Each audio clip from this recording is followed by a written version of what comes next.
Hello to you all. Yes, it's the 64th year of the Paris-Nice Pro Tour race, and this is the centre of Paris. There's the Eiffel Tower. Phil Liggett sat alongside Paul Sherwen.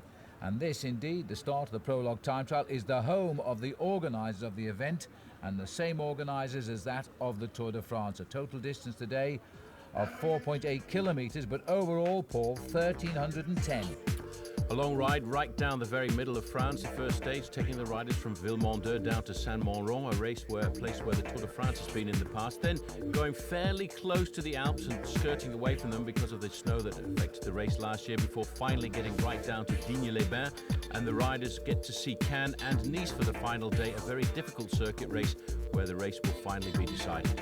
And that's the aim, the blue oceans of the Côte d'Azur, where the temperature should be a little bit warmer than it is in Paris today. Well, there's been rain this afternoon.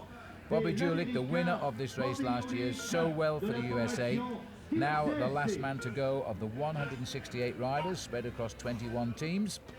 And as we see him underway, we'll then begin to catch up with the story so far on this course. There is a climb in the middle of it, and it's proved a little bit troublesome to some today. Julich underway, and this is the man whose time he's got to beat, because this is Andrei Kashikin, who came home earlier with a 6-minute and 8-second ride.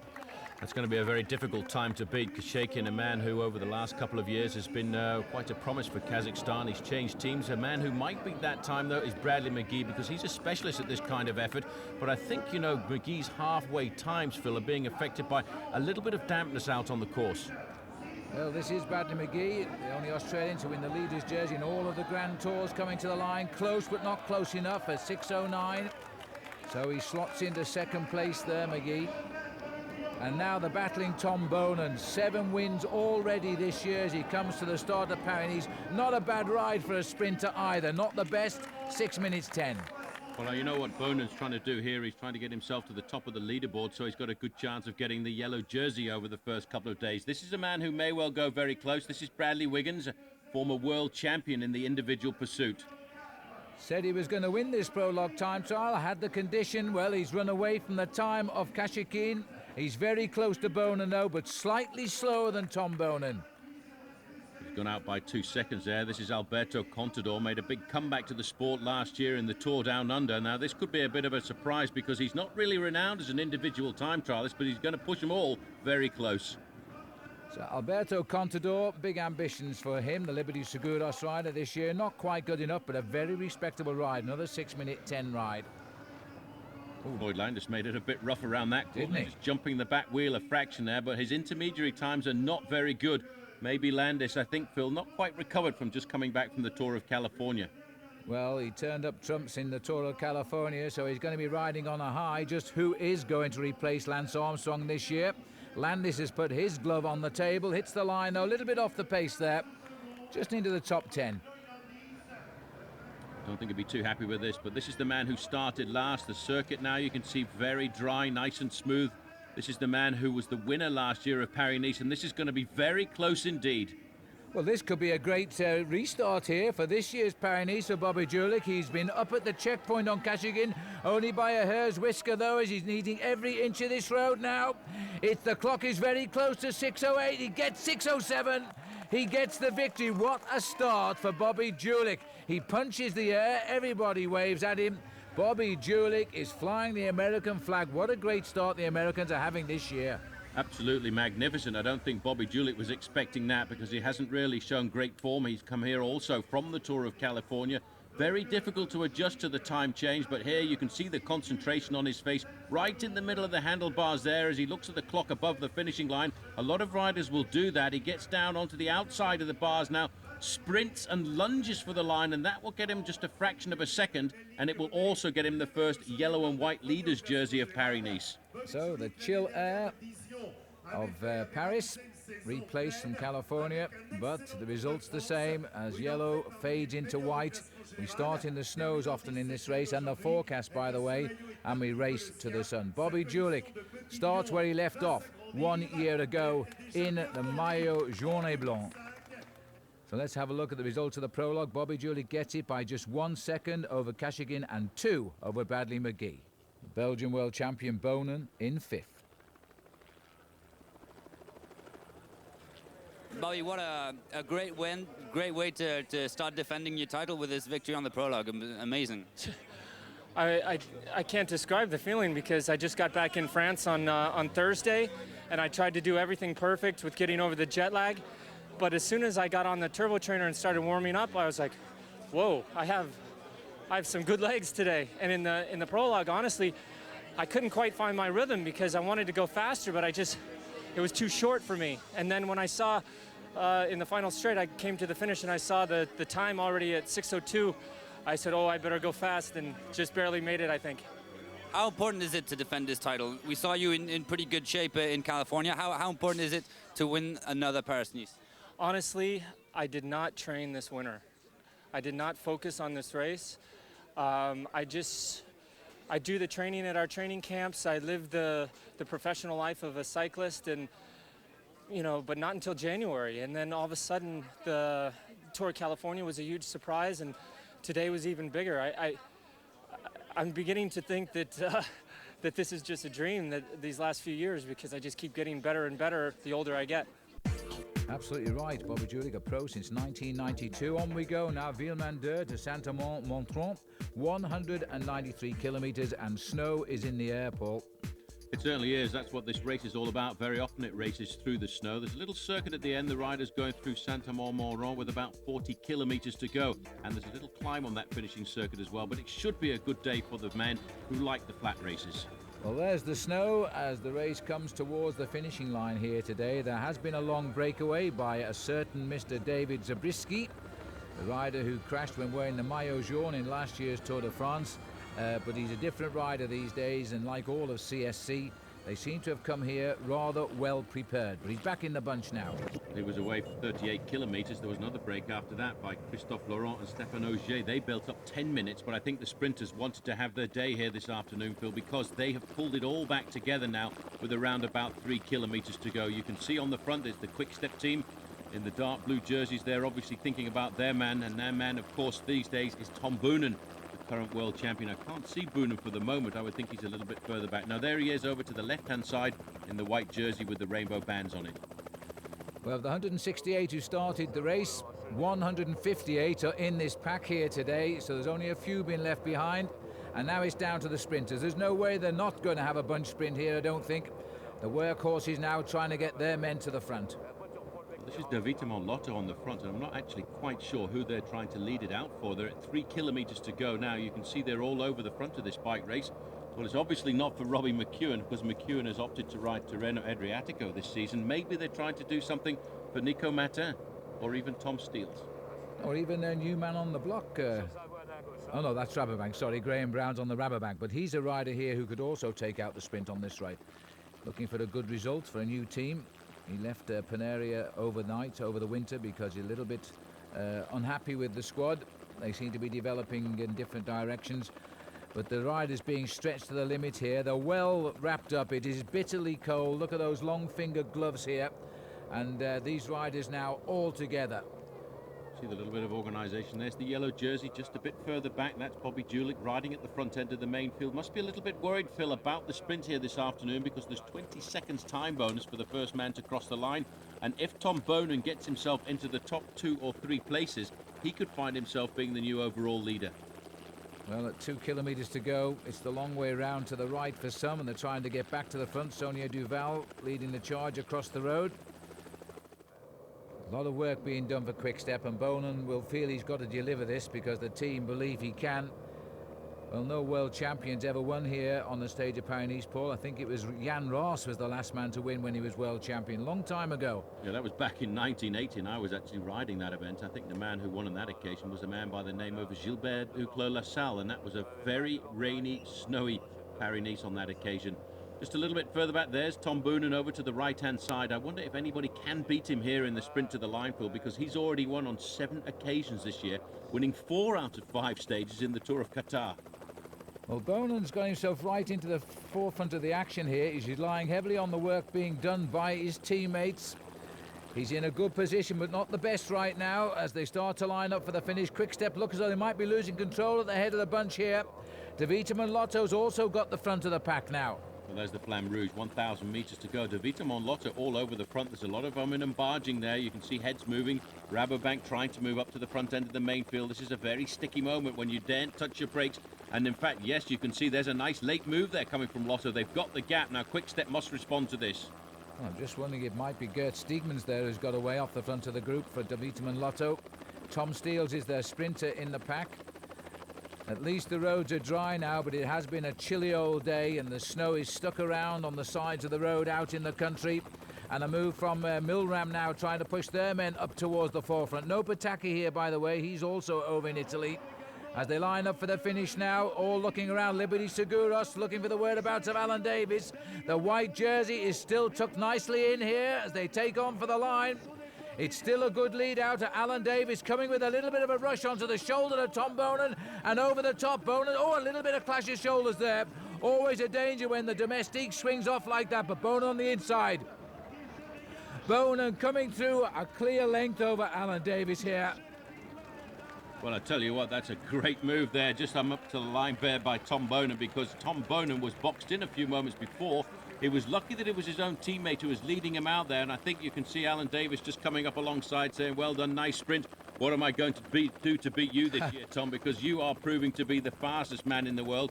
That, by the way, is win number 8 for Tom Bonan this season. He really is. I have to say, Phil, thinking about the old curse of the rainbow jersey, I don't think a world champion has performed this well so early on in the season for many, many years. Oh, I agree with you. And in fact, Bonan, it just takes another little bit of a leg up here as a superstar in the making.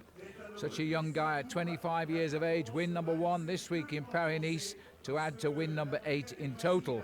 And we're barely into the month of March. And of course, let's not forget he's got himself a nice little time bonus there. That's going to make him the new overall leader. That was a good move here. Just look at the move there in the dark blue and white jersey of Alan Davis. Coming by, he was coming by the quick step lead-out man, but all of a sudden, right up against the barriers. Look at the acceleration coming here from Tom Bonan. He is phenomenal. In fact, he's just accelerated and put little Alan Davis there into an awful lot of difficulty. And Alan's on good form. He's just come over from Australia, taking 2 stages there in January of the Tour Down Under. But there's no doubt the world champion in control. There's the result for you. 158 riders in that sprint. Davis over Ventoso, Sonia Duval, and Rigotto of Team Milram. Napolitano of Lampre in 5th place. Let's see if we can go down to the podium. There it is, the world champion. And smiles all around. His small bonus will give him the race lead as well. It's 20 seconds for the win today, so Bobby Julich will take a back seat. 7 seconds back of Bonan now. In 2nd place, Kashikin is in 3rd. And looking further down, most of the guys who did well in the prologue still holding the top positions. Bonan, don't forget, finished 5th in the prologue. Now we know why. He was looking for the bonus today and an early lead in Paris-Nice, and he's got it.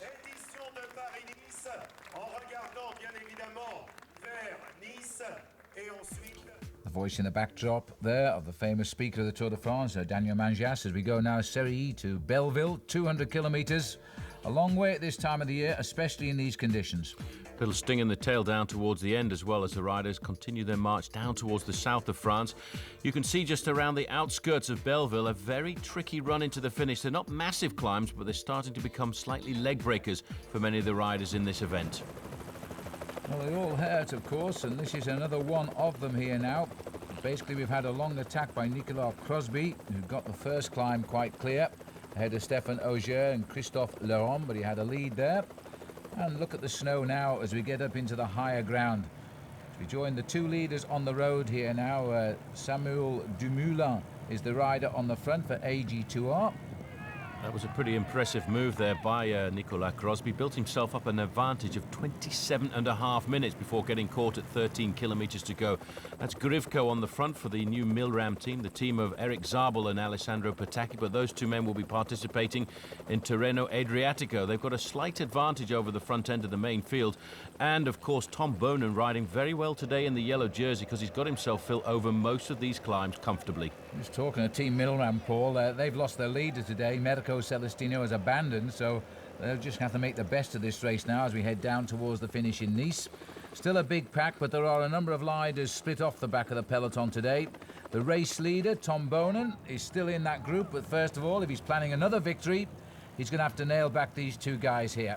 This is Samy Dumoulin in second position, and he's hoping to steal away the sprinters' glory this afternoon. And this is Andre Grivko of the new Milram squad. But look at this. This is the dark blue jerseys now of Quick Step right on the front. They know they've got a very good chance. There's the yellow jersey of Tom Boonen. Opted for leg warmers here this afternoon. The temperature only just getting itself above freezing. I don't blame him. Well, this is the whole team here now back on the front, taking a lot of confidence on their team leader yesterday when he cleaned up. And Boonen still looking pretty sharp back there. It's not often you see the yellow jersey, the overall leader, getting in amongst it for the sprint wins, but that's why he's here.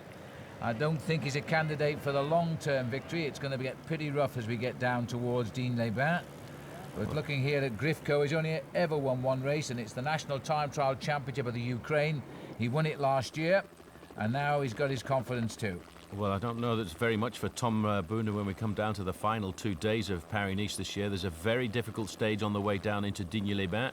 And, of course, the road down to Cannes is also rather difficult with a very nasty climb towards the end. And the final day, well, I'd be surprised if it's good for any of the sprinters because there are 3 massive climbs on that final day alongside the Mediterranean. Big blue blob on the front of the main field. A few years ago, we talked about the red train of Frans van Looy, but now, I should say Rick van Looy, but now we're actually talking about the blue train of Tom Boonen. Well, coming up behind those 2 riders, Sam Dumoulin going to feel the chill air here because he was part of the AG2R team that was victorious down in the Jacobs Creek Tour down under when Simon Gerrans, his teammate, was the winner.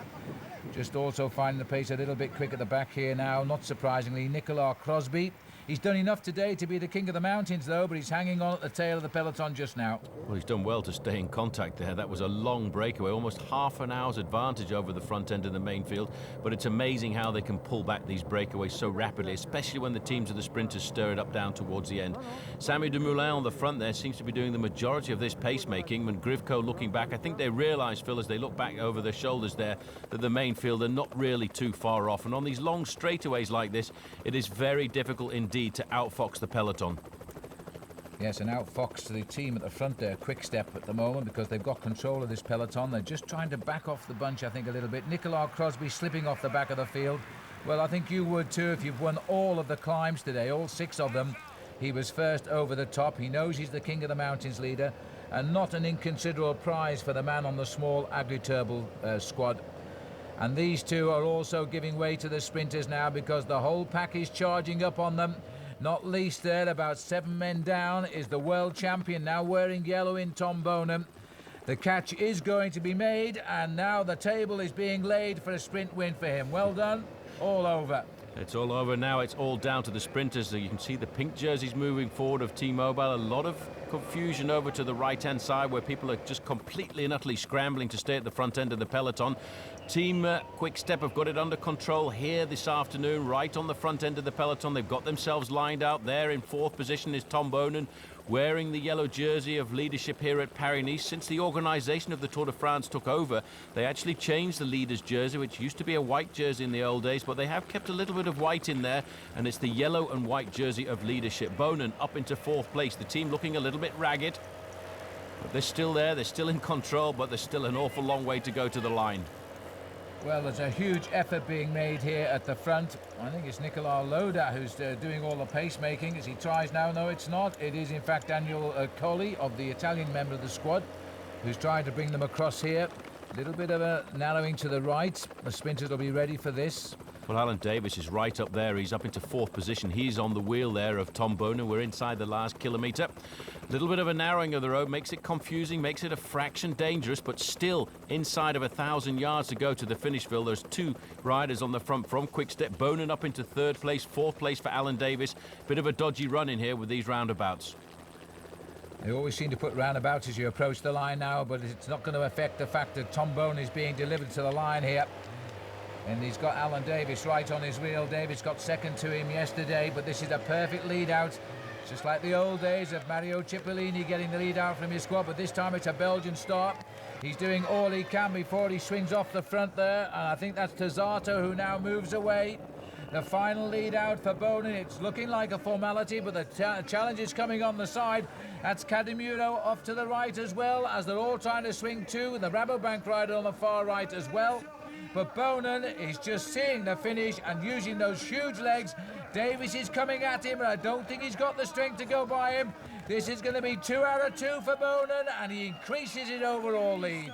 I tell you what, that was an unbelievable show of aggression there by Alan Davis, trying to come up alongside. He did try to challenge Tom Bonin there, but he just does not have the strength to get past this man who is really on fire. Look at the little bit of argy-bargy over on the left-hand side. Ventoso again. Yeah, trying to get himself up there, but look at Bonin here, just hugging the barriers. Alan Davis is challenging this time. He comes up to the bottom bracket there, but can do nothing to challenge the big Belgian, who tomorrow is going to have to defend his lead, Phil, over a rather different terrain, because tomorrow we go into the big mountains. Yes, Bonin won't be thinking about tomorrow right now. He's thinking of just taking the stage win. He won't even be too concerned about the fact he has increased his lead overall.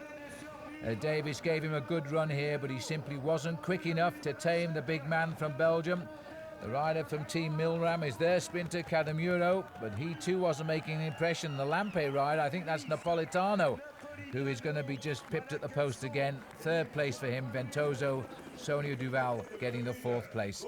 The world champion well wrapped up. It's still bitterly cold here. It's been a tough old winter in Europe, and it's not showing too many signs of easing up. There's big forecast that tomorrow the weather could be a bigger problem than Tom Bonin, as he salutes the crowd here. There's the situation, 5 hours 20 minutes, all the sprinters to the fore again. Matty Heyman was the Rabobank rider there, snatching 6th place. He's got good form.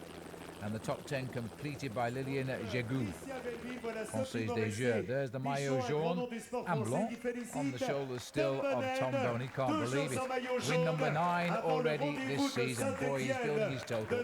Great start to the season for Tom Bonin, and he doesn't look as if anybody's going to beat him. It'll be interesting to see how he goes head-to-head with Alessandro Patacchi once we get to Milan-San Remo. Bobby Julich still holding on to 2nd place, but the gap starting to appear at 17 seconds. Tom, what a crazy stage today. Yesterday we knew you really wanted to win the stage. It was flat. You had noted that for 2 weeks, but today was amazing. Yeah, I didn't expect it to. When we hit the climb, the 10K climb, I already told him actually when the gap was just 25 minutes.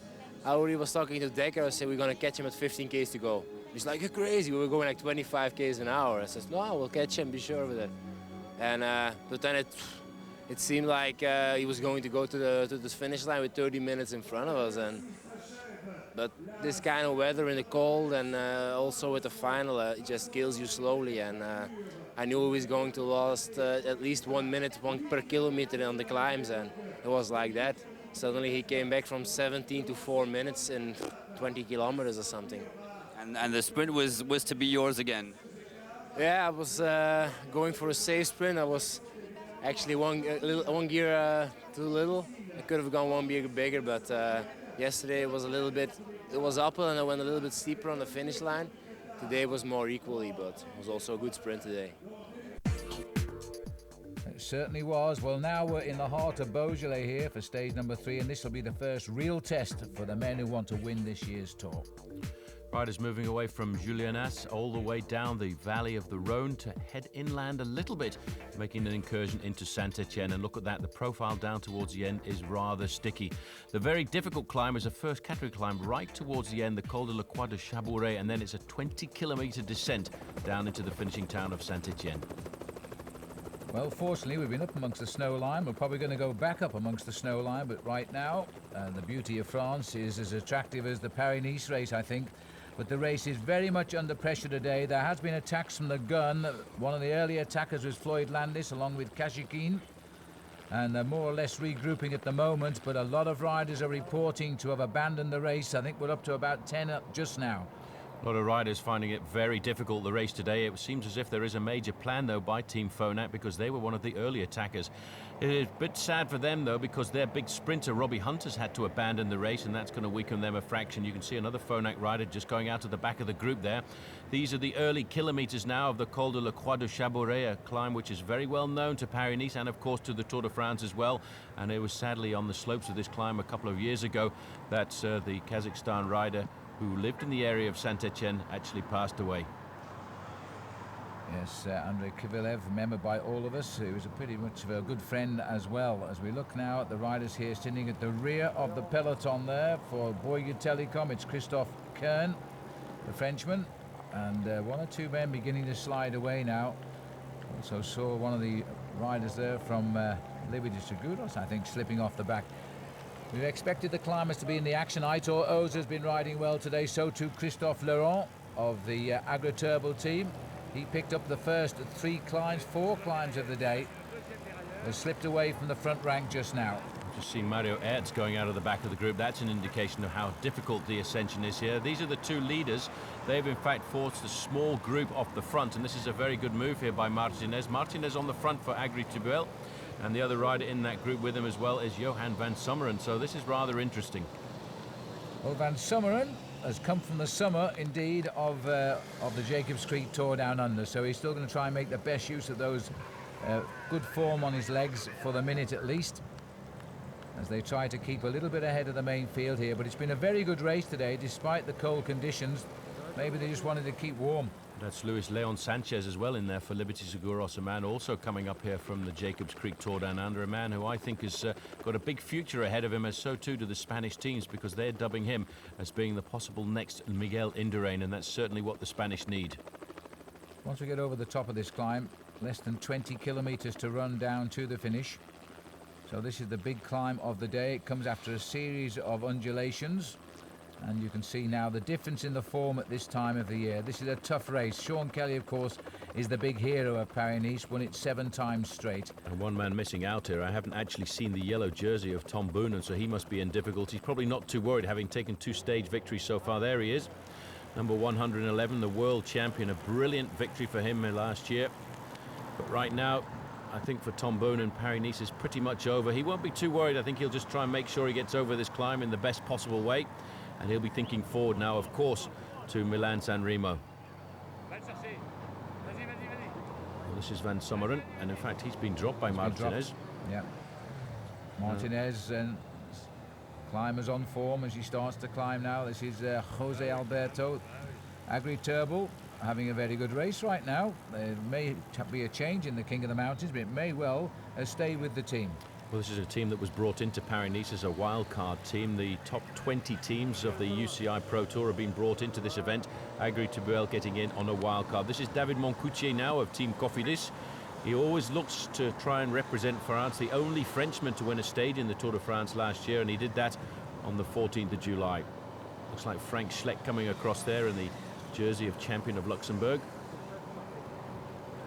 Clever move here. You can see that Moncoutier a little bit way down in the overall classification. He will probably hope that they'll give him a little bit of freedom.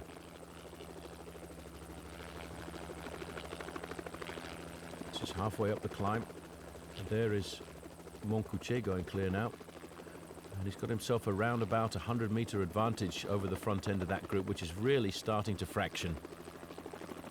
We pull back here, there you can see that group. In fact, that group now is down to just about 10 or 12 riders. He often has good early season form, Moncoutier. One of his first wins last year came in the Tour de Pays Basque, which is coming up in April. So he's looking to search for some form here. It's not an unpleasant day. We've seen better, but you know, at this stage of Paris-Nice, 3 days in, 4 days if you count the prologue, you usually find the centre of France is quite chilly still at this time of the year. Tom Boonen has left off the arm warmers. There's a tough man for you today. He's just trying to limit his losses here. He's a proud sprinter, this man. He's got a bit more than just a sprinting ability. And he's losing ground, but he's hanging on to this big group here. Well, the amazing thing about Tom Boonen was as soon as he won the world title last year, he actually retired for the end of the season, went straight in for surgery. His first race back was in the Tour of Qatar, and he came up with a very good win there in the Grand Prix of Doha, which preceded the Tour of Qatar, and then went on to win 4 stages out of 5 and the overall classification. Thank you very much. Not a bad start for a world champion. Meanwhile, up here at the front, it is still Martinez who's leading the charge on the big climb of the day, the Col de la Croix de Chauberey. Category 1 climb, tops out at 150 kilometers covered. This is Moncoutier. No wins for him last year, which is a little bit of a surprise. He's had a couple of stage wins in the Tour over the years. He's been one of the best Frenchmen in the Tour. That's Frank Schleck coming across the gap there. Now that's a very serious move because a lot of people believe that Frank Schleck's got a very good chance of getting himself into a high position in Paris-Nice this year. There's a rider on his wheel there as well from Team Lampre, and there's a seriously select group starting to form just behind of around about 9 riders, and a couple of riders in there from Euskaltel-Euskadi. There's a little bit of a time gap. I can't quite read it on my television set. Maybe you could. But that's told him exactly how far ahead Martinez is of the field here. This race kicks round again. Still no sign of the snow. The clouds are white wisps at the minute.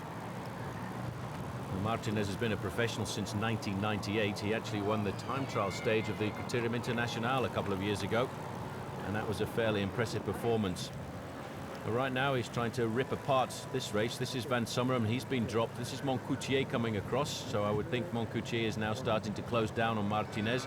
And just a little bit further back there, there's still that same rider from Lampre who's in there with Frank Schleck, the Luxembourg national champion. Right, so Moncoutier has been brought back to heel here, but we're still leaving ahead. The one rider Martinez. I'm not too sure, Paul, whether we've actually picked up Van Summeren yet, but he might be still in there somewhere. He was up with the leader, but the leader's set too quick a tempo here. Well, there's the lone leader, Jose Alberto Martinez. Looking a little bit further back there is David Moncoutier. There is Van Summeren just being picked up by the rider from Lampre, who I haven't been able to identify yet. You can identify Frank Schleck very easily because of his national champions jersey, and in fact now they're all roughly in around about 150 meters distance. So we are going to get a very select little group here as they get together towards the summit of the climb, and then they plunge down to the finish line in Saint-Etienne. It's virtually all downhill once you come over the top. Now, it's not quite as cold up here as it has been in the past. Very often, Paul, I remember coming over here in the days of Sean Kelly, and you would see all the frost still sitting on the trees in the middle of the afternoon. Well, don't be deceived by the fact that there's not too much snow around here because it is very cold. Looking down the road there, these small group of riders are slowly starting to make the junction there. There's Moncoutier, and Moncoutier is coming back to Martinez, but they are now, it looks as if Johan Van Summeren has been dropped, and we're going to see now in the next few moments the forming of a 4-man leading group. That's Schleck in 3rd place. And I still haven't been able to identify the Lampre rider. He's a small climber. He could be one of the Spanish riders on Team Lampre. Good pacemaking now, and it looks as though Moncoutier riding very sensibly here. He's come gently up alongside Martinez. Frank Schleck goes through there, new champion of Luxembourg. The Lampre rider is in fact that's the Euskaltel rider. So that'll be Samuel Sanchez who's tacked on. Floyd Landis is here. He's ridden well. The Lampre rider is in fact Patsy Villa or Erandonia. So that's a very good little group now, and they're pulling clear of the field because we're here in the group containing Tom Bonen is now over 3.5 minutes back. There's some big names being announced as having abandoned the race. Bradley McGee, who rode a very good opening prologue, he's abandoned the race. And a bit of a surprise for me, Phil, Kim Kirken has abandoned too, because I thought he was a man quite possibly tipped to win this race. Well, he used to own the Champions of Luxembourg jersey. It's passed over to Schleck here just now in 2nd place. Good pacemaking from Moncoutier. He's kind of a talented rider, is David Moncoutier. He comes up with the odd big result to keep the French happy. They're heading up now towards the summit. They say there is in fact a little bit of snow on the summit. We'll find out pretty shortly. Landis suddenly found himself the right move here. Very determined, set jaw there. Started out life with the old Mercury professional team. I remember seeing him first of all in the Tour de Langkawi quite a few years ago now. 6 riders in that leading group which is forming. Tom Bonen doesn't seem to be too worried at all here. He's just got to concentrate on making sure that he gets his body over the summit of the Croix de Chabouret and then gets himself down safely into the outskirts of Saint-Etienne. He will lose the overall lead today, but I don't think he will be too surprised about that. And he's got a teammate up alongside him just to give him a little bit of a morale boost, and that looks like Nick Noyens. Nick Noyens, a very good friend of his, and they will spend an awful lot of time together in the big mountain passes. So there's another small group just trying to come across there, but we're forming a big nucleus at the front. Floyd Landis, I think, will be rather happy. And what is rather surprising to me, Phil, is in fact another man missing from the front end of the bike race here is Bobby Julich, who started the day in second place in the overall classification. Well, if you remember after the Prologue time trial, Bobby was happy and delighted with the Prologue win, but he was saying this was not his main target this year. He hasn't got the legs he had when he won this race last year. Don't think that's too much of a surprise today. Landis, we know, has got good form after his great ride in California. Now he's in this big move here, and this is a good move. They're still climbing pretty quickly. That looks like Martinez is beginning to grit his teeth and hold on here. It's a rider from Discovery Channel coming across too. And in fact, the Grady Agricole rider coming across there as well. That might be Cauchioli. In fact, a rider from Discovery Channel. Azevedo is the ace himself, and look at the way that man climbs. Fifth in the Tour de France a couple of years ago, even when he was working for Lance Armstrong. And of course, a man that a lot of people had no more confidence in. And when Roberto Heras left the US Postal Service team, they thought, well, how are they going to replace him? And Johan Brunel went out, picked up Acevedo, and he's been a very good replacement for him ever since. Well, looking here now at the team leader of CSC, Antonio Colom, also tagged on. There's a lot of riders here with number 1 on their jerseys. Schleck moves over. Schleck is looking Sammy very Sanchez strong. goes through. He's got good legs as well. Then it is Patsy Villa. Well, we used to call him Francesco Villa in the old days, but never since the start of this season. He's actually adopted the Basque translation for his name, which is Pachi. Pachi meaning Francesco. Well, Colom just getting on the back there from Ques d'Epagne, Il Baleares, and they've got a fairly big gap here. That's Azevedo a little bit further back, and if he doesn't make the junction quite shortly, he's going to have a hard time doing so. He's an interesting character, actually, Paul Villa Arandoni, because he speaks, apart from obviously Spanish, he speaks Basque, which is a very different language, and he also speaks fluent English and Italian. I think he speaks German as well, so he's a pretty big talent. Huge talent coming from the northern part of Spain. David Moncucci in a bit of pressure here. He's having a hard time staying on the wheel, and we've still got a long way to go to the summit of this climb. This climb goes on for around about 20 kilometers, completely different to the start of the year when riders come up to this climb in the races like the Tour de France. There's a huge crowd. There's not many people at the top of the climb here this afternoon, and it's a very violent effort in the early part of the season. Moncucci now losing meter by meter, so I think that's basically the end of the Frenchman's chances this afternoon. Well, Frank Schleck, who picked up the Luxembourg Championship last June, looks to be doing very well here because Moncoutier, he's still fighting, but the boys are out-tempoing him just now, and it's Schleck who's doing most of the work up there. Got himself under good form at this time last year because he was 2nd overall in the Tour of the Mediterranean and went on to finish 7th overall in this event. So it looks like he's following the same training plan. I would say so. He's not a great prolific winner. He's only won 2 races in his career, one of those being the National Championships last year, but that's a very serious 5-man group starting to form, and you can see all of a sudden David Moncoutier has completely and utterly disappeared from this leading group, and he's going to have himself a very difficult time. And once you see a rider starting to rock his shoulders like that, that's an indication that the lights have gone out. Well, David Moncoutier did well there, but he may have misjudged. He wasn't expecting such a fine group to come up here. Samuel Sanchez looking every bit the climber, pedaling with the Lance Armstrong, the high cadence there as he keeps the pace going. Landis is on his shoulder. This is Villa Arandoni, who's also here for Lamprey. Frank Schleck. It's a very solid group just now. As Moncucci been caught there by Acevedo. That's Cauchioli coming up as well in the dark green of Grady Agricole. These 2 riders picking up the Frenchman on the side of the road, and Moncucci now is going to have to try and recover if he wants to stay in contact, but they are currently around about 25 seconds in arrears of that leading group of 5 riders. Cauchioli, unusual to see an Italian ride on a French team, but that's their man for the big tours coming up, and this is part of the training preparation for the likes of the Giro d'Italia. Now these days all of these teams have to ride all 3 major tours as part of the Pro Tour setup. Schleck goes through, champion of Luxembourg. Frank Schleck, by the way, happens to be the son of Johnny Schleck, who was a Luxembourg rider who raced for the great Eddie Merckx as a teammate for many, many years. We'd be quite happy to see him up here. This is Colom just sitting on the back, the leader of the Marqués d'Espagne Il Baleares squad. Sammy Sanchez won a stage in the Vuelta a España last year, and of course, to prove that he is one of the top climbers from Spain, he also won the great race towards the end of the season, the Circuit of Montjuïc. Samuel Sanchez here on the front. And boy, look at this fella. He looks as though he's as cool as you like, just setting the rhythm. He's not even in trouble there.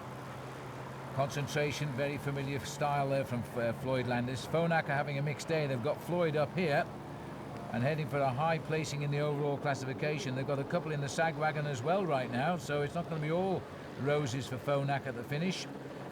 Yes, they've lost 2 men. They lost early on Robbie Hunter, and they've just lost Aurelien Claire, so that has them down to 6 riders.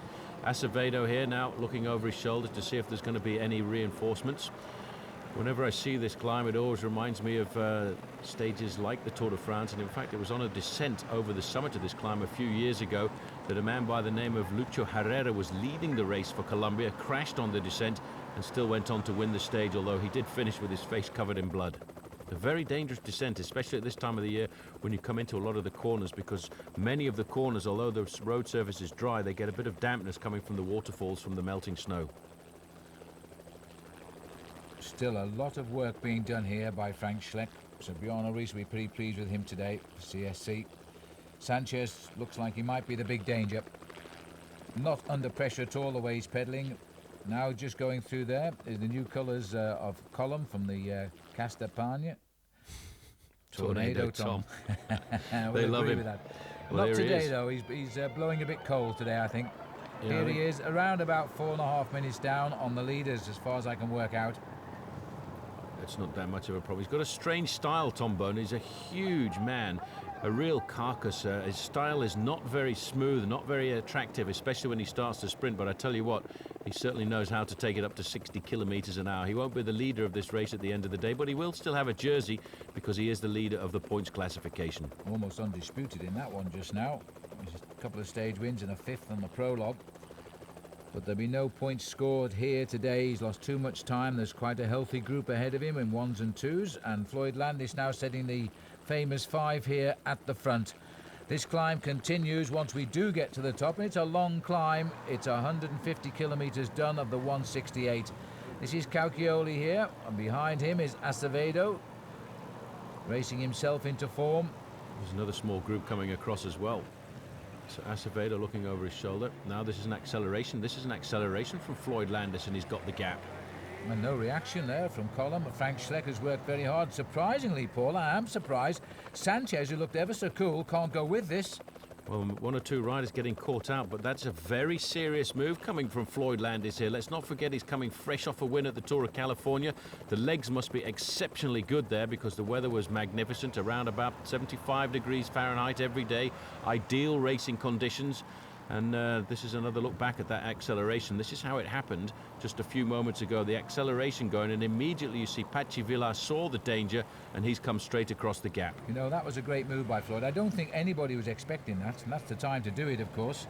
But Pachi Villar, he spotted it, jumped on it, which means he's feeling good. When we saw his face earlier, he looked as though he was out on a Sunday ride, I must say. Now, a big effort here now. Floyd has made the move. He won't look over for any help till he's consolidated the move, then he'll expect some work to be done.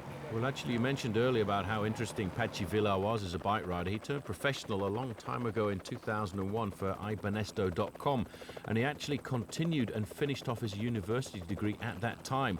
Although it didn't seem to be too popular with Banesta because they let him go and he moved across to Team Lampre. I don't think he's won a race, has he? He's never won a race in his career, but he has actually finished high up in races like the Giro d'Italia, and of course he's finished in the top 25 on a couple of occasions, so he's a good stage race rider and certainly a man for the future. Well, he could have read the move here, but what about this ride now by Floyd Landis here? He's on top of his form just now. But if he gets himself into the leader's jersey of Paris-Nice, that'll be a special feather in his cap. This is the big race here. It's one of the French, one of the calendar's most famous races. Never mind just the French. Jean Lilliot was the founder and organizer of this race for more than 40 years. Sadly, Jean no longer with us. Then his daughter took over for a while. Josette and Jacqueline Lelliot, the pair of them doing a great race. And now it's come into the hands of the organizer of the Tour de France, who in effect bought it from Laurent Fignon to save its life because it was going to fade into obscurity. and it's still a great event and a big tester for the opening days of the new season. Well, that's Chechu Ribiera's come across the gap here now. So there's 2 riders in this group from Discovery Channel. There's Luis Leon Sanchez in the dark blue and white jersey of Liberty Seguros. And also just getting himself onto the back there is Aymar Zubeldia. Rider in the pale blue jersey there, I think, is Stefan Schumacher. He's a new rider on the block this year, and a man that Gerolsteiner I think is going to do very well. Gerolsteiner having a very good start to the season with their man Levi Leipheimer winning the Prologue time trial of the Tour of California with a very good ride up to the summit of Telegraph Hill, right in the heart of San Francisco. Well, it's all down to Floyd. He's made the move. It looks as though Vidar here saying, you made it, you get on with it. He's just content to follow at the moment, not help him at all. It's a big chance here for the Lamprey rider. He's the most likely candidate, I would think, for overall victory, because Napolitano, who's leading the team, is more of a sprinter. I tell you what, Floyd Landis is not holding anything back here at all. We're getting into the snow line now. You can see just how cold it is up at the top of this climb, the Col de la Croix du Chabouret. The riders face an 18-kilometre descent. Actually, they haven't got that much of an advantage. I would think this small group of 3 riders is starting to close back, because I make that gap only around about 15 seconds. And a further 25 seconds or so back to this chasing group, which is now starting to swell in numbers. Chechu Ribiera was the man on the front there. Just a chance to see the Girelli gears at close-up action here. This is Stefan Schumacher sitting at the back for Gerolsteiner. He's done well to reach these boys. It's Cauchioli, Crédit Agricole. Up there as well, number 33, Chris Horner has managed to get into this I've just group. seen Chris Horner in this group as well. Yeah, he's come up. He's a change of teams for him. He's moved from Sonia Duval to De Vitamin Lotto. It's a learning curve for the commentators at this time of the year, remembering the new jerseys of the old names. Yes, a No bit problem strange with there as well. Landis, though. A bit strange as well with Chris Horner, because he actually wanted to stay on the Sonia Duval squad, but they couldn't make a decision on to how much to pay him. And all of a sudden, De Vitamin Lotto came out of the wings and said, Chris Horner, would you like to come and ride for us? And he said, well, why not? And then it was a little bit too late for Sonia Duval, and I think that's a big loss for them. He too was a man who rode very well in the Tour of California just recently, a race that only finished just about a week before the start of Paris-Nice. Well, it looks as though he's been training hard up there in Utah, because he's got good legs. And this Tom Bonan, I think he's putting up a fighting display here. He's working hard. We're up amongst the snows now. He's losing ground, yes, and he's losing ground more importantly to Floyd Landis here now, because he's approaching 5 minutes down. Villar not doing a lot of work in this group. You can see the yellow service vehicle stopping behind, so that must mean the gap is starting to creep up to the 30-second margin. The red car there with the light flashing on is the car of the race referees. And we certainly are now starting to move into the snow line. By the way, it's a very tricky descent off the top of this mountain. It's a fast descent, and we'll see speeds approaching 65, 70 kilometers an hour.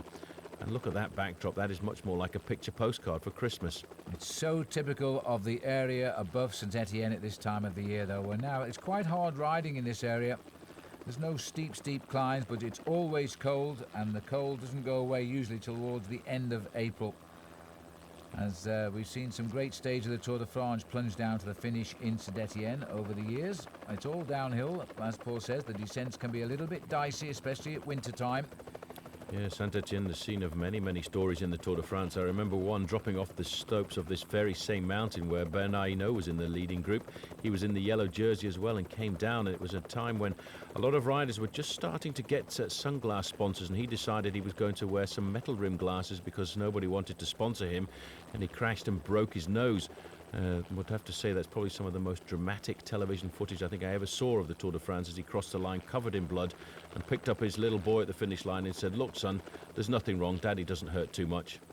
I don't think you ever forgive Phil Anderson for that crash either, although we watched it time and time again. We didn't blame Phil, as we're now back here with Paris-Nice, and all of the pacemaking being done by a very inspired 30-year-old from the USA, Floyd Landis. Already got one big win under his belt this year. Phonak could be seeing a new man in the lead tonight as we get to the last 500 metres at the top of the big first category climb. The white backdrop, that's why we call it the race to the sun from the snows of the north. Looking down there in tandem, the Lamprey rider has done nothing to help this break, but he was alert when it went and he jumped straight on Landis. Well, you can see the Landis' team car coming up alongside him now for a bit of a chat, and he probably wants to give him information on just exactly how the race is developing behind. Well, the fact is that they've got all of those cars in there, the referees' cars and the neutral service cars. The gap must now be stretching up well in excess of the 30 seconds. Look at the fog coming down here at the top of this mountain. These really are images which are reminiscent of many Paris-Nices in the past, and it reminds me of how cold it was in 1980 when Gilbert Duclos-Lassalle won exactly on this route down into Saint-Etienne. And on that occasion, again, coming back to a Bernard Hinault story, Hinault finished on that occasion 45 minutes behind the winner. I was actually there on that occasion, Paul, and that was when it finished with a time trial up the Col d'Ez. And because it was recorded and the voice was put on later, and Duclos was a fairly early starter, he came in and cheered himself up. He actually commentated on himself, and of course he did win the race, so he's quite a character. And Duclos now, we see him occasionally at the start and finish, especially at Paris-Roubaix, where he was a brilliant winner of that race a couple of times. But now we're heading up to the top. Is he going to get a little attack from Samuel Sanchez down there too? Sammy Sanchez getting himself a few points. Frank Sleck there recovering and moving up into 4th place over the top of the summit, and Antonio Colom in 5th place.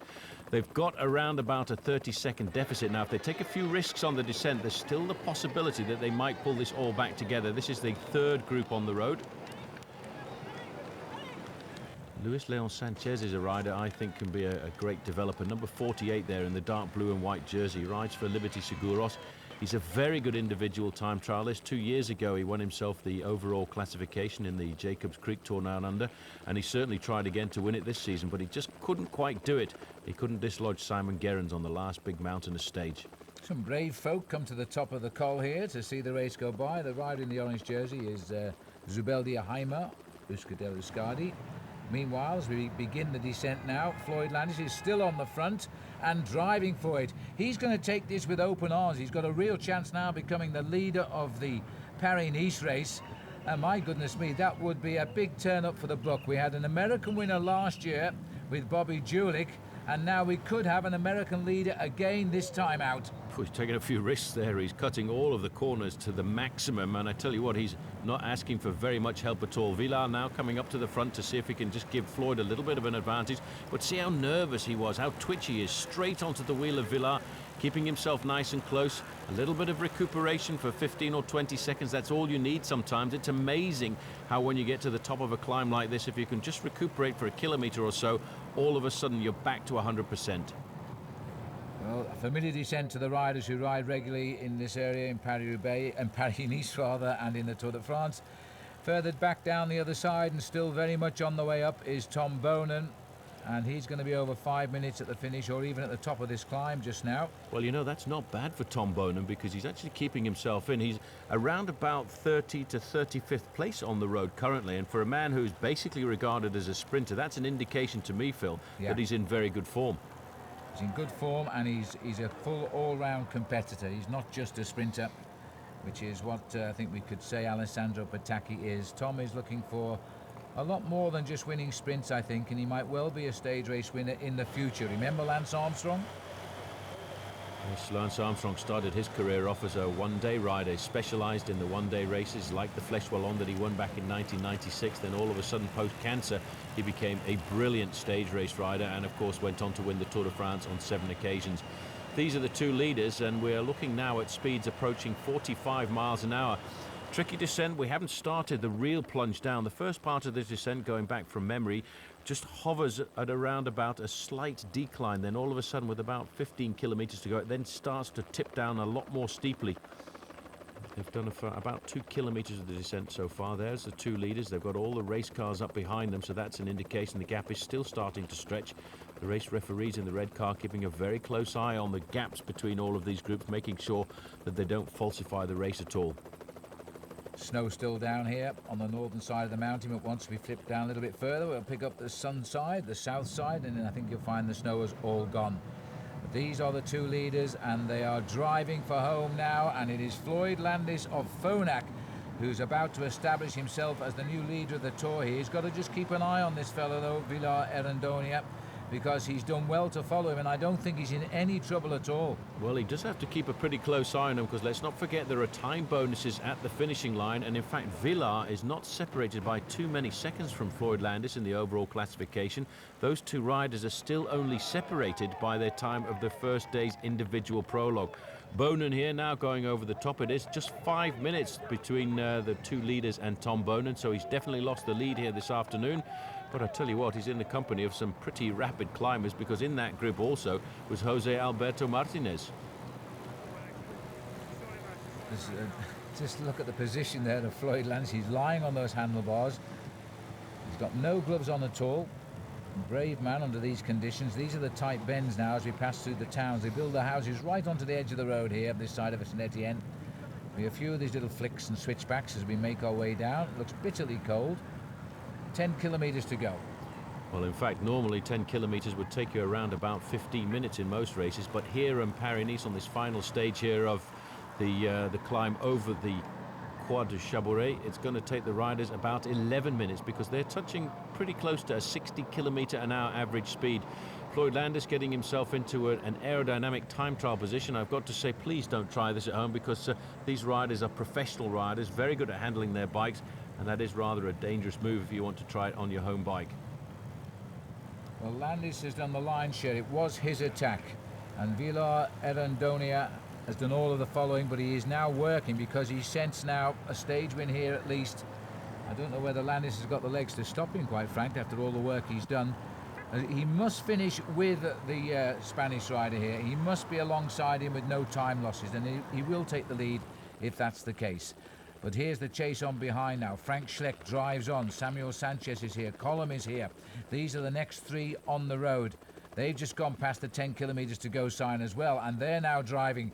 So there's no chance to ease up at the front if they want to have any time gap over the chase. Well, I tell you what, they're losing a lot of time, Phil, because at 10 kilometres to go, they've lost themselves 55 seconds on those two guys. They've made the majority of that gap on this descent. Villar taking the initiative to go around these corners. Look at the difference in the position there.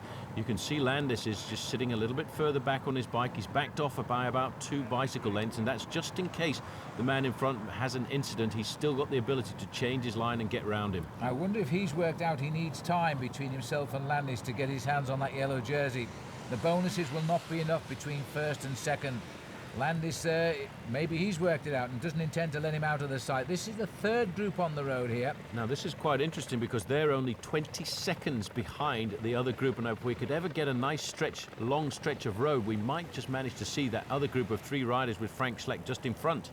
It's a busy group too, and David Moncoutier has done well here. The early aggressor on the climb, the Chabourey, is now tagged onto the back. Actually, he's not, because I think here I just caught the yellow jersey of Tom Bonin, so he slipped right back through the field. Oh, then our cameras have moved further back than we thought if you've seen Bonin, because we've gone back down the road best part of 5 minutes, I would think. Yep, I think if we can just get to the front of this group, we might just see that the yellow jersey is in this group. There he is. Right as well. Oh, so in fact, Moncoutier has dropped right back. We've moved down the road here. Little bit of a wry smile from Tom Bonin there, but we're looking at 5 minutes just now on this group. Number 97 there is Vincenti Reigns of the Caste Pan team. New colours on the road this year. The former team of Elis Bellaris. I have to say there, I think Tom Bonin was looking at the camera to say, what do you expect? I'm a sprinter, not a climber. Just leave me alone for 5 minutes. Right into the outskirts. It's not very far away. I think we're around about 4 or 5 kilometres to go now. This is dangerous, though. He's got to close that gap and hang on to him. This man from the Basque part of Spain is learning to ride a bike rather later in life than we would expect. He took time out to go to university. Wise move. I once knew a guy called Paul Sherwen did that. And now we've got him on the front, but a nice move by Landis. He's hooked up again. Landis is pretty much in control. He must be feeling very confident. Let's not forget he's already got a very serious win under his belt. He won the time trial at the Tour of California, and of course went on to take the overall classification, well supported by his team, although this afternoon he's lost a couple of teammates on the roads down here to Saint Etienne, and that could be important because we've still got an awful long way to go down to Nice. Pachi Villar, Francisco Villar, looking over his shoulder, saying, come forward, give me a little bit of a hand. Yeah, interesting there. I think that was Floyd just letting him know he was still very much part of this breakaway, and just to warn him that he's in control. taking the, just clipping the corners off the apexes here. We're down from the snow line now. That's a bonus as we race down towards the town of St Etienne. The famous cycling city used to be the headquarters of all of the famous frame builders. But cycling now, as everybody knows, has shifted away from Europe over to the Asian continent. Actually also used to be the gun capital of France. It was the headquarters for the manufacture of most of the shotguns and hunting rifles made for France, and France a huge hunting country. There on the front, Euskaltel Euskadi, Frank Schleck sitting on the back here, but they're actually losing time. Although they look to be going rather fast, it's now a minute to the leading two riders, and it's only around about 25 seconds down the road to this chasing group. So the two chasing groups may well reform before we get to the finish line in Saint Etienne. This is Zubeldia on the back here. This is the third group on the road now. 5 kilometers to go, still plunging down towards Saint Etienne. That's the only thing in favour of these two. They've got a chance to stay away. The Basque rider there, prepared to do all of the work now and drive as well. Landis has got to hold on to his shirt tails and not allow any time gaps between him, and he should, win or lose the stage, be the race leader. Well, Floyd, not really a great winner in the sport of professional cycling. I think he's only had about 8 victories so far since his career started. Most of his time has been spent alongside Lance Armstrong the last few years, although he did decide to leave and take up the chance of leading a race, leading a team on his own, with the hopes of one day winning the Tour de France, and that's something he will try and do this season. Frank Schleck now taking up the pacemaking on the front. He wants to try and nail this gap down as much as possible and look to him as well for a high finish in the overall classification. Third group on the road. This is Zubeldia on the back. Just in front of him, Luis Leon Sanchez. In front of him, the two Discovery riders, Acevedo and Chechu Rubiera. A lot of people believe that these two riders can finish high up in the overall classification at the Tour de France this year, but it will be completely different tactics, I have to say, for Team Discovery without the presence of Lance Armstrong in the month of July. The one guy who earned his reputation in the Tour de France, I've just heard on race radio, Thomas Vogler is in the last group on the road, which is nearly half an hour behind just now. And so they'll live to fight another day. They're not in danger of being eliminated at that distance, but they've got to keep racing. Well, I just saw a Rabobank rider in that chase group, and he certainly wasn't there before, and it looked very much to me like the shape of Eric Decker. And I have to say, I really don't know where he's come from. Well, I keep thinking he's going to retire, but he obviously is not going to retire this year. He's back out in the fray again. The great Eric, good classic winner, Amstel Gold Race in particular, when he beat Lance Armstrong. Oh, look at the power of Landis here, though, Phil. He's really giving it everything. He wants to really stamp his authority on this stage here this afternoon. He wants to open up as much of a time gap as possible. This may well be his only chance. It's been a great sort-out day today. It's been a good attacking race as well. And let's not forget that Landis was the first attacker of the day as well. That one was tamed. He went away with Andrei Kashikin. They eventually got picked up, but he's had the strength to go with every move, and it's obviously the day he's chosen to try and shape this race after 2 days of finishing behind in the bunch with the sprinter Tom Bonan. And the big surprise to everybody, and not least I would think Floyd Landis, he won't know this guy I don't think, Patsy Vila Erandonia. He's turning out to be a huge surprise today. Well, his legs are a lot more supple than that of Landis. Landis using a much bigger gear all of the time. 2 kilometers to go to the finish. And still we're on narrow roads. Still, we'll hit the main road soon. We hit the main road at around about 1 kilometer to go, and it's a right-hand bend onto the Rue Auriel Faubourg. Big main street of Saint I Etienne. once remember in the Tour de France, Paul, one of the English riders winning down here. A guy by the name of Maximilian Chiandri, I would think. You knew him well because you looked after him when he rode for Motorola. That's him.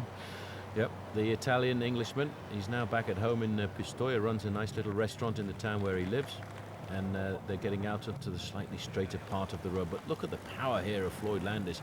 I'm sure, you know, having started the season off very well at the Tour of California, he's going to have to take a break if he wants to get himself ready. I think he said I can't come through, and he'll speak in English to Floyd too, because he speaks it fluently. Now Floyd is being left here, and that's good news for as far as the wind goes. Yeah, but look at the two differences in the cadences. That we could see that Floyd Landis was using a much bigger gear. Villar in second position, tightening up his shoes, making sure that everything's ready for this final sprint to the line. But in fact, I think he's going to sit on Landis now all the way to the finish, because he realizes at the end of the day, Landis will take the overall lead And I think he's going to have to remember that and race for time and give the Spanish rider, in effect, the stage win. Well, if you've never won a race in your life and you've been a professional for, 6 years now, then you're going to want to make sure of this one.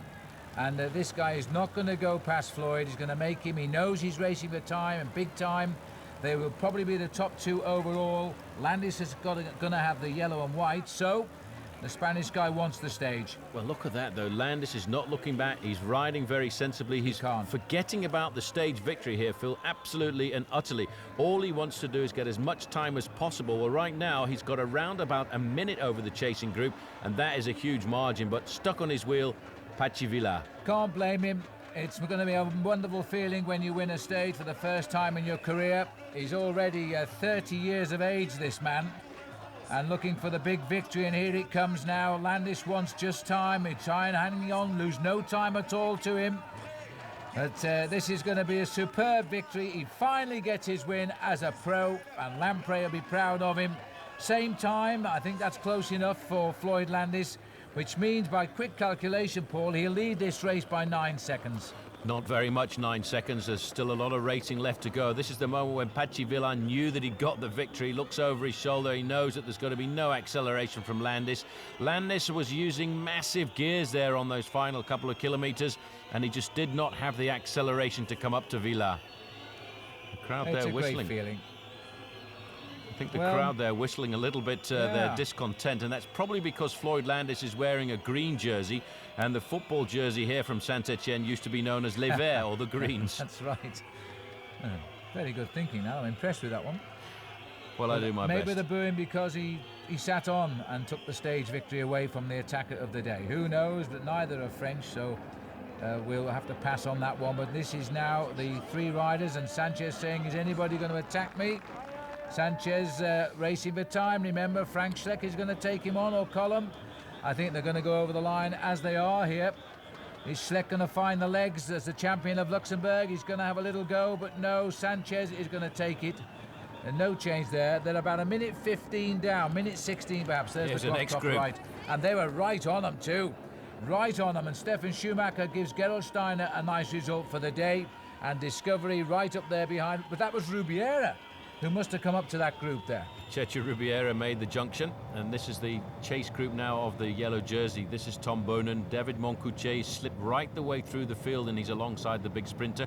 To me, Phil, that is the reference that Tom Boonen has actually done a very good ride here this afternoon. The man's got great form and has got to be riding out of Paris-Nice as one of the big favourites for Milano-San Remo. But here's today's winner.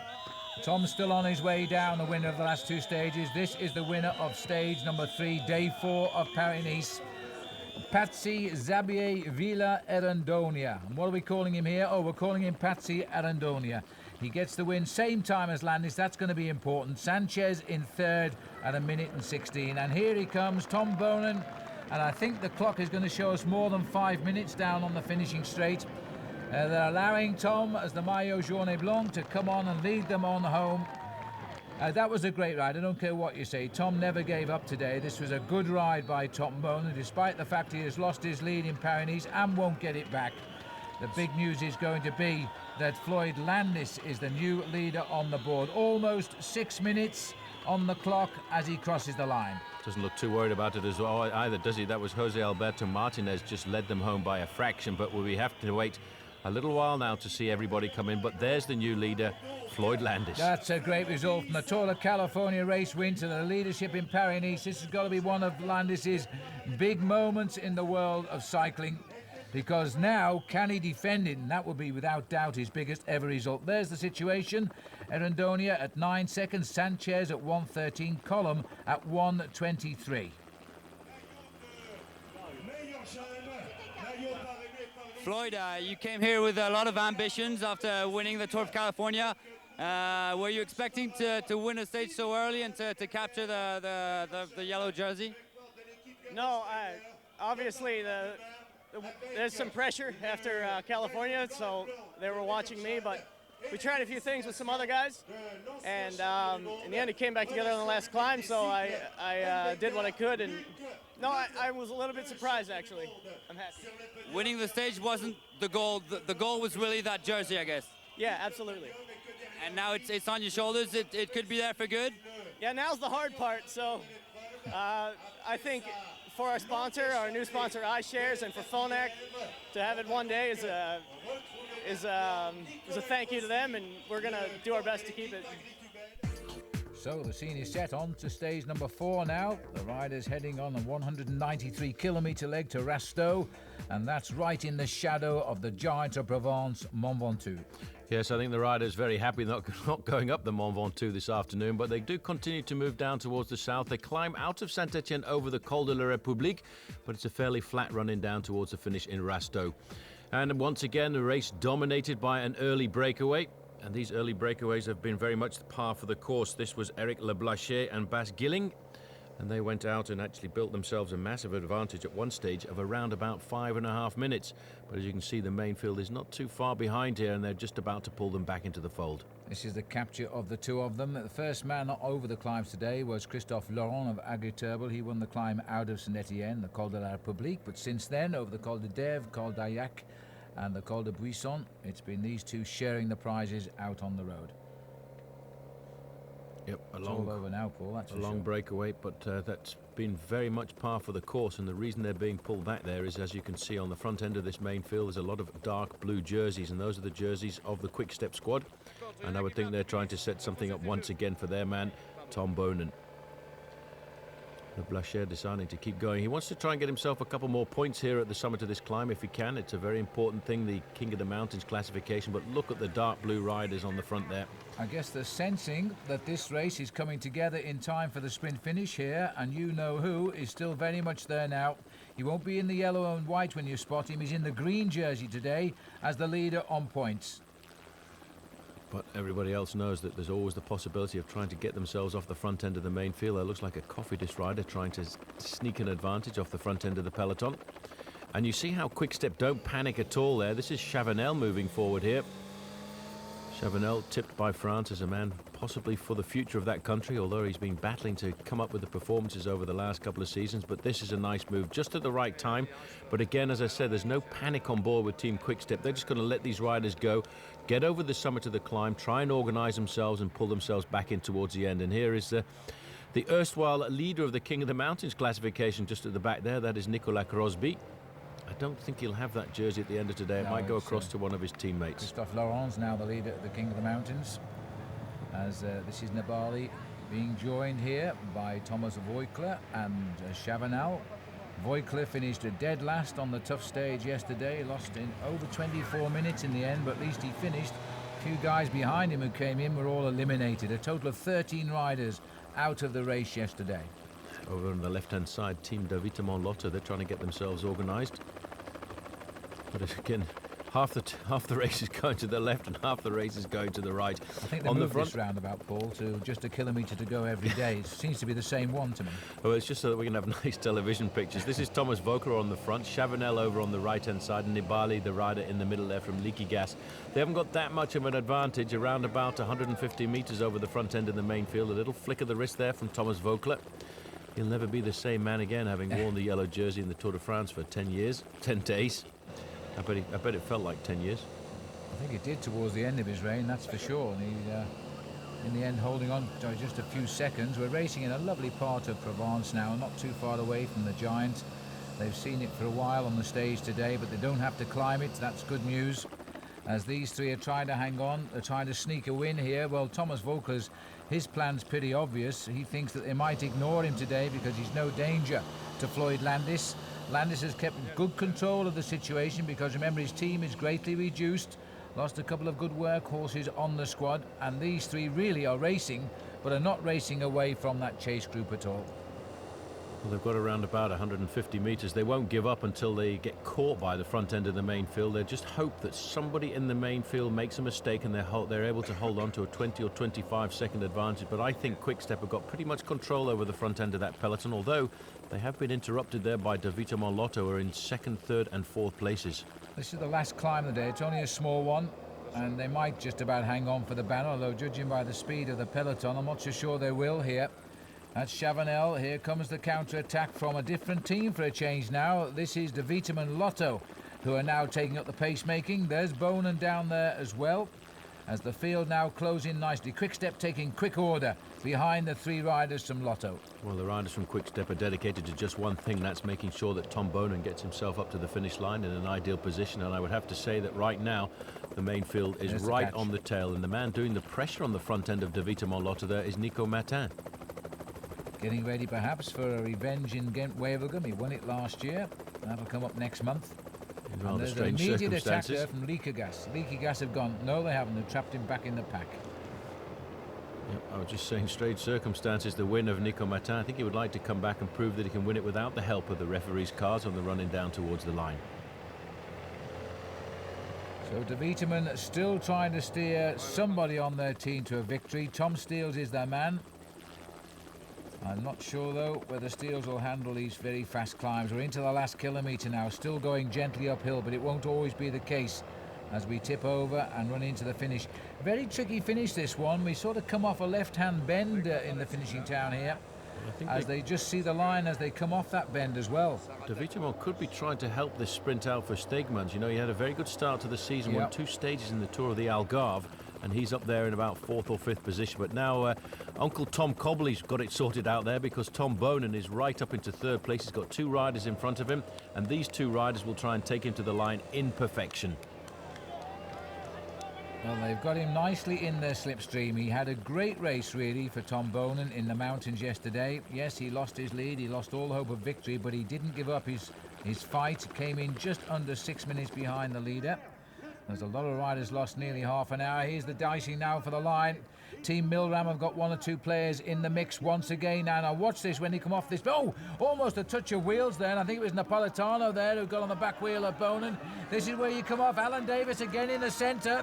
Surely not a 3rd, 2nd place for Davis, but I think it is, because Bonan gets over the line in 3rd place. And it looked to me as though Napolitano crossed there in 3rd. Sorry, Bonan 1st. Davis 2nd. I think, you know, in that sprint, Tom Bonan had a mechanical incident rather than touching his wheels, because he crossed the line and looked at his bike. There's Floyd Landis in the yellow jersey. There'll be no change at all in the overall classifications here this afternoon. But let's just have a look at this one more time. Tom Bonan, he's come out of the pack there. We didn't see the incident once again, but I think he thought he had a problem with his machine, because his back wheel actually jumped off the line. He's come back from almost nowhere there, and he really is turning out to be the enigma, isn't he, for Alan Davis, who finishes 2nd for the 3rd time. Well, that's really sad for Alan Davis. Tom Bonan's not going to complain, of course. He gets the victory, increases his lead of this race on points. Just watch this, because the judges are saying they disqualified the rider who crossed the line in 3rd place, Napolitano. Was definitely on his own there, Paul. A slip gear for sure. Well, I think it's got something to do with the power that man is generating. He generates over 1,000 watts when it comes to the point of acceleration, but he recovered, didn't panic, and he still got himself another victory. 3rd win now at Paris-Nice. Well, and there is confirmation. The 3rd place rider, Napolitano, declassed to the back of the field, and I have to say I have no idea why there. It looked quite a regular sprint. It's Schumacher who gets 3rd anyway. And the man who keeps the World Championship bands to the 4 in a stage finish is Tom Bonan. 3 wins now in Paris-Nice, and that's a world champion ride for sure. He's tasted all the leaders' jerseys, I think. He'll keep his lead of this race so far on points. Overall, though, no change today, so tick that one off, Floyd Landis.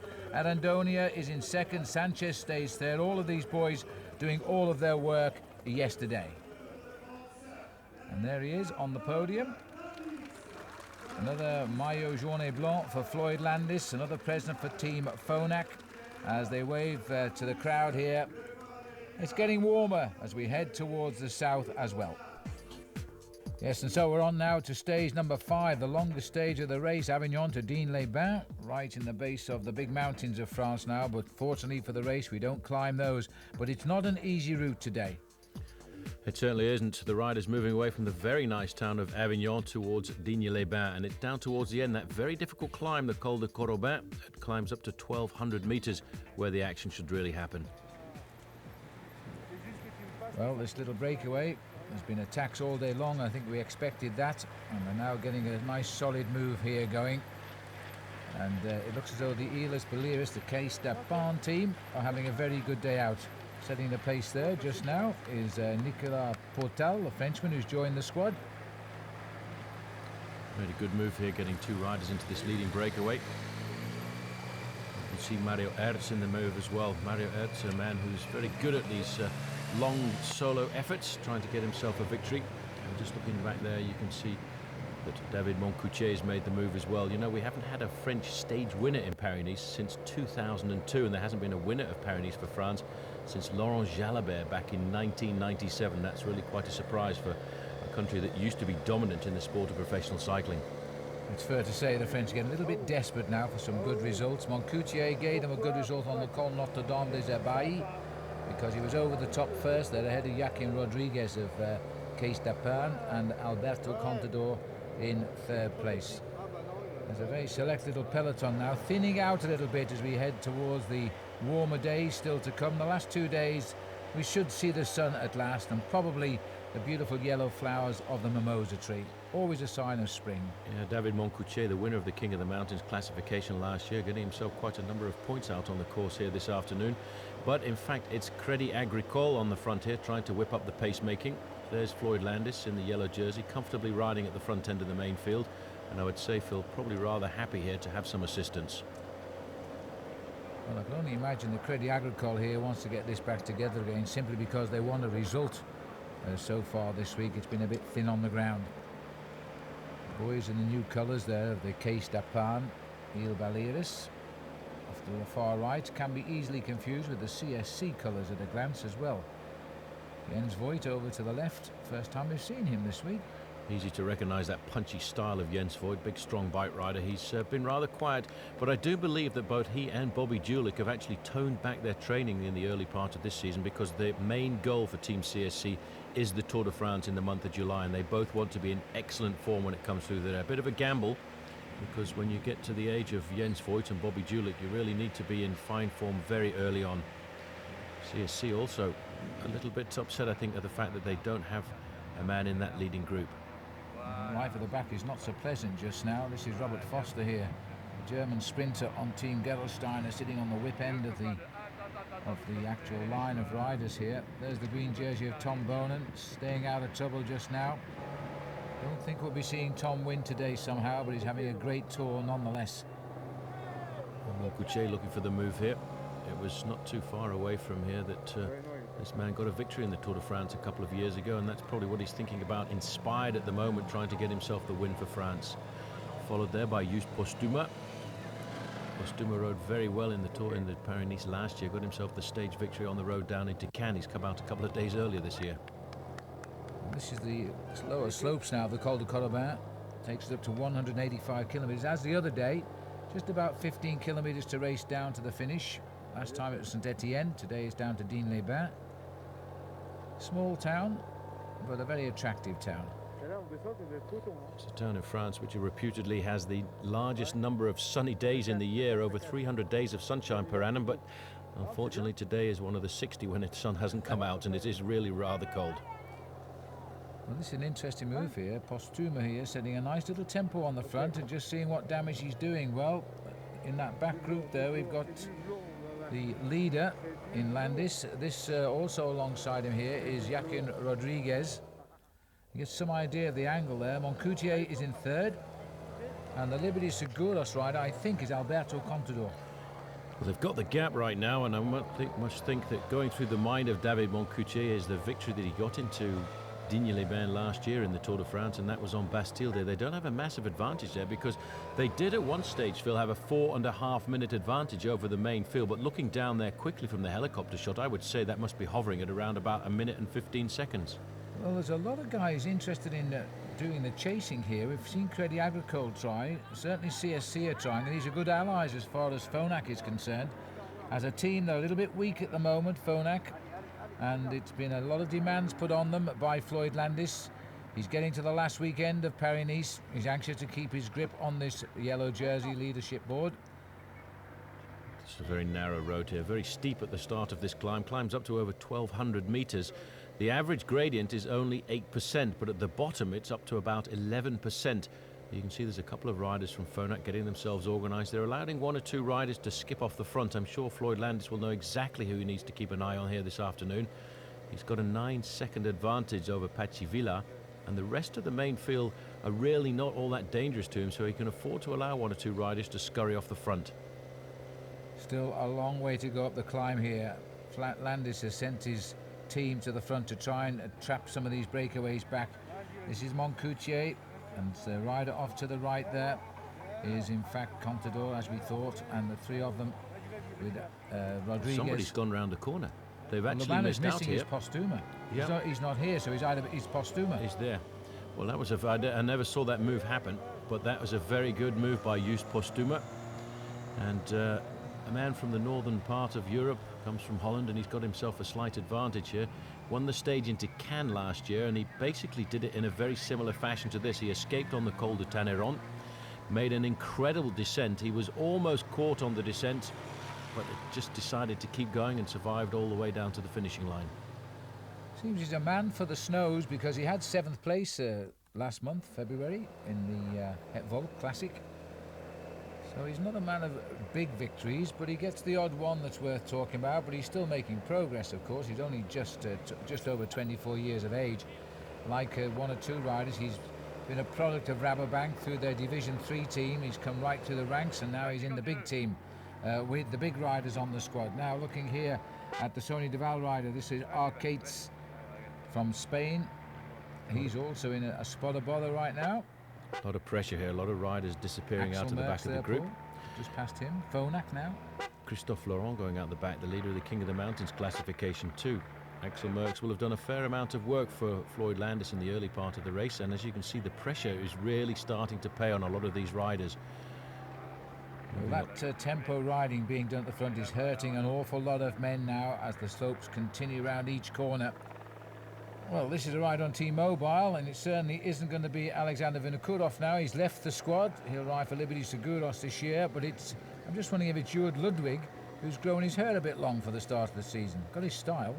Well, it'll be rather interesting because he's the man who chased down Just Postuma last year on the stage down into Cannes. No panic at the front end of the main field. I just caught a glimpse of Carlos Sastre looking very good on the front end for Team CSC. And you can see the main field now stretched out into a very long line. There's still a lot of green, yellow and white jerseys of Team Phonak. They're looking after the interests of Floyd Landis. Landis doesn't have to panic too much. So there's a leaky gas attack coming off the front now. Yes, it is Jörg Ludwig, and in fact one rider joining him from Leaky Gas. I'm going to go straight by him, I think. It's still early days in the season, of course, as we go back to the leader, Just Postuma, looking very, very strong just now. This is a good move by Postuma. Won 2 races last year, one of them a stage of Paris-Nice, and that was the stage into Cannes, and then a little bit later on he won the big race in Belgium, the Grand Prix Jeff Skerrens. He's got around about a 20-second advantage. There's the international referee behind him in the red car. The blue car just a little bit further back will be one of the guest cars, and that's normally driven here at Paris-Nice by Bernard Hinault, winner of the Tour de France on 5 separate occasions. Well, looking down at the trees there, you can see spring hasn't come to this part of France just yet. And we're seeing now riders coming back from that leading breakaway, which went early on in the morning. They had an advantage at one stage of 4 minutes and 50 seconds. But I'd have to say, Phil, that I think the leading group now probably only has an advantage of around about the 1 minute mark.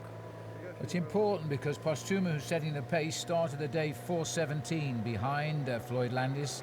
And so Landis is not going to want him to get too far ahead. It's a real challenge to his race lead at this delicate stage of the race with the weekend ahead. This is the longest stage, only by a kilometre or so, but it's hilly as well.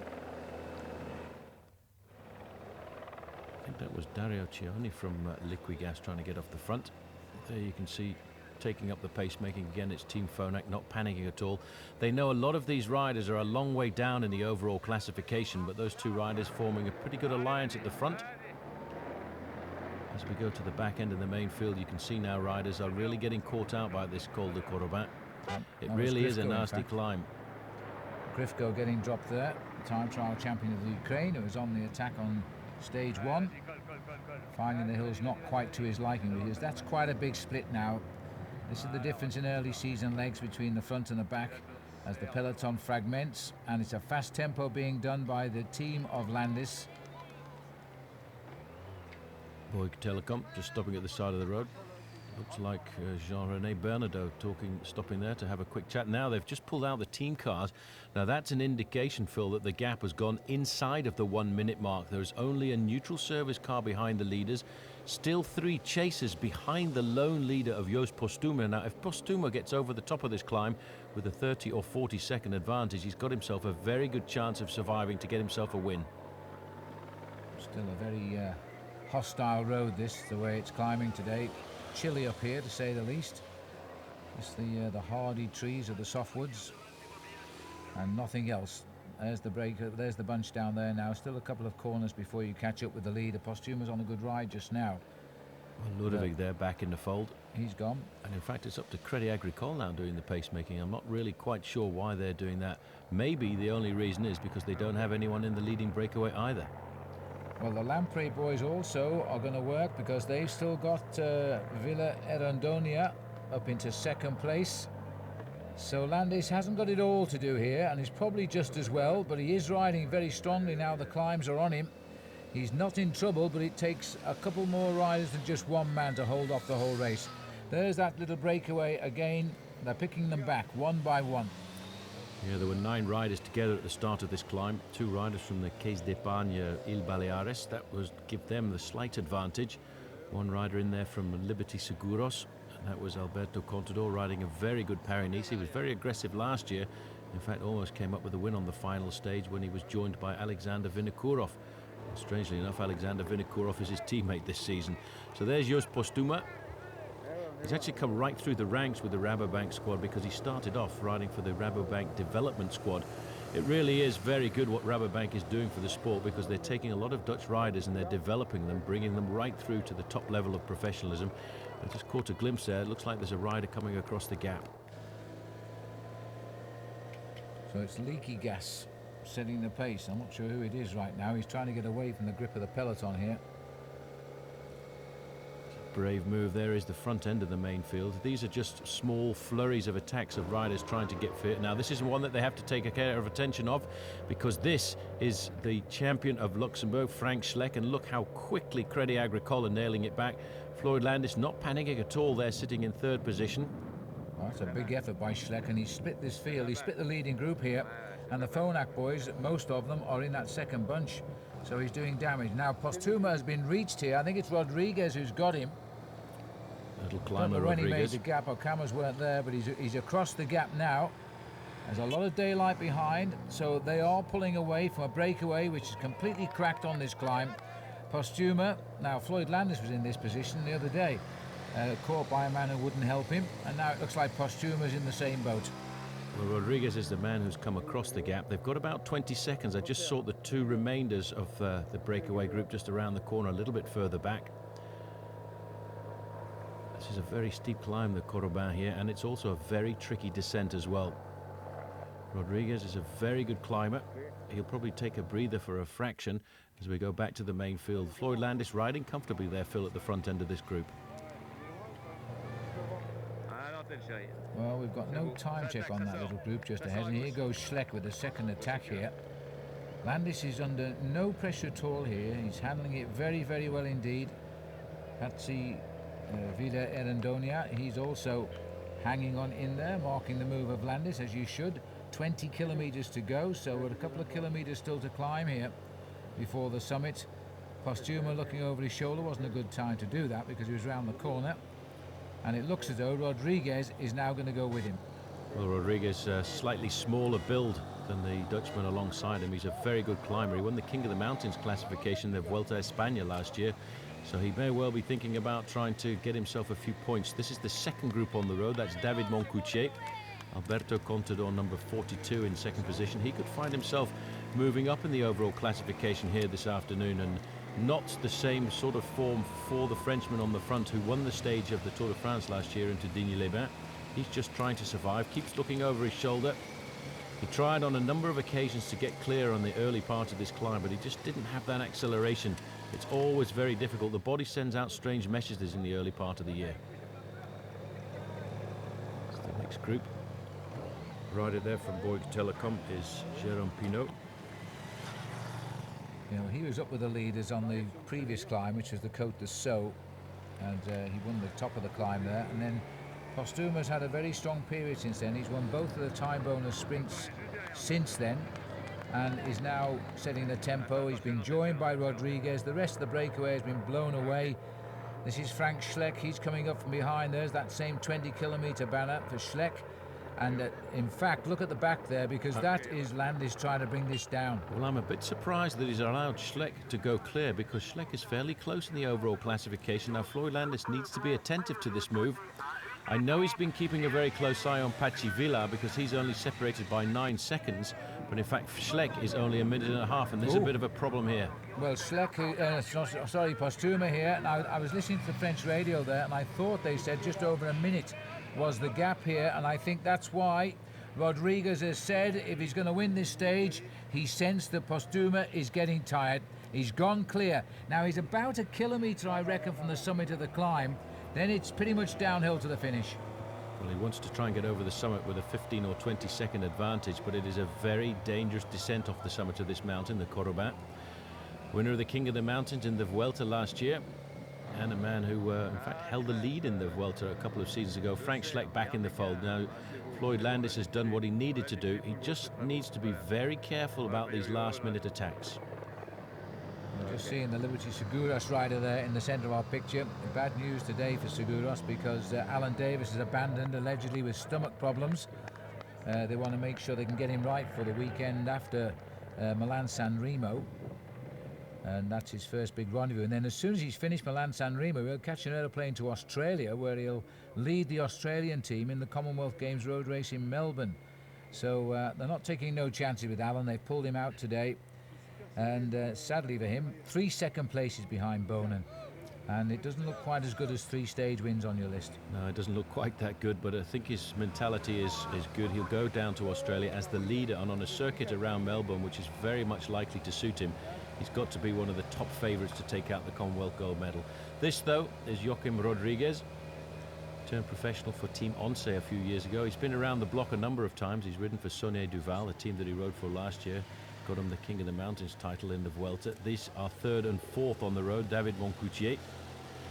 He is certainly a very aggressive Frenchman. He's quite enigmatic, and he's one of those riders who he's either off the front of the race or he's sitting on the back of the peloton. He doesn't seem to be able to ride a sensible race and just stay near the front.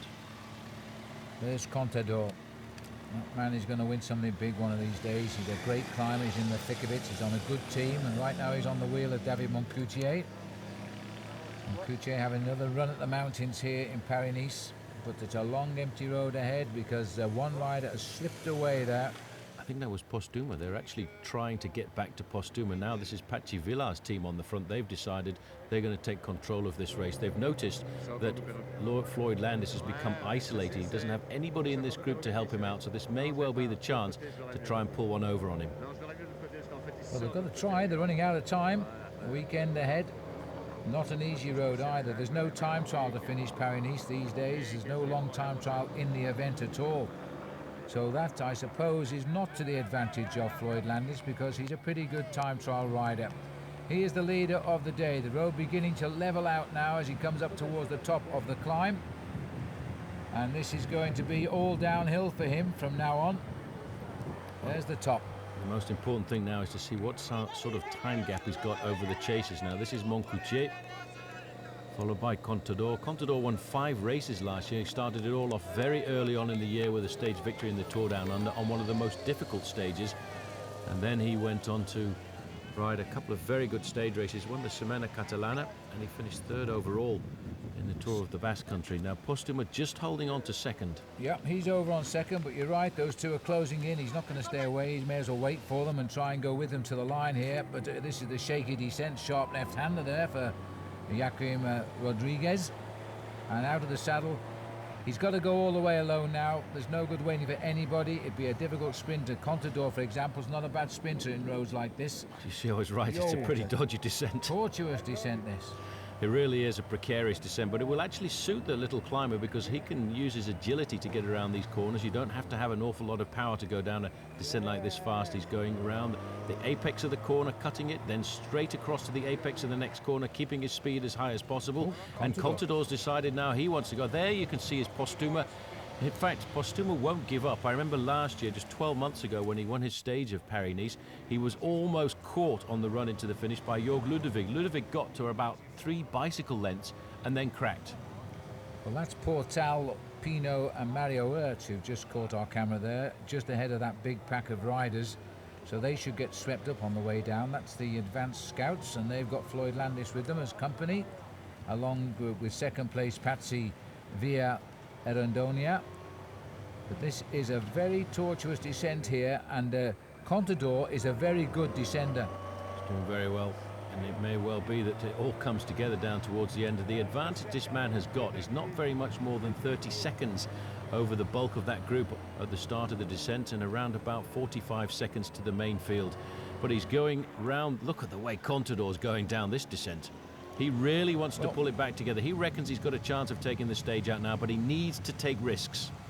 It looks like he's taking them to me. Now the danger is for Moncoutier, because you mustn't try to match the rider in front. You must ride your own descent. Try to follow his lines, you'll make a mistake.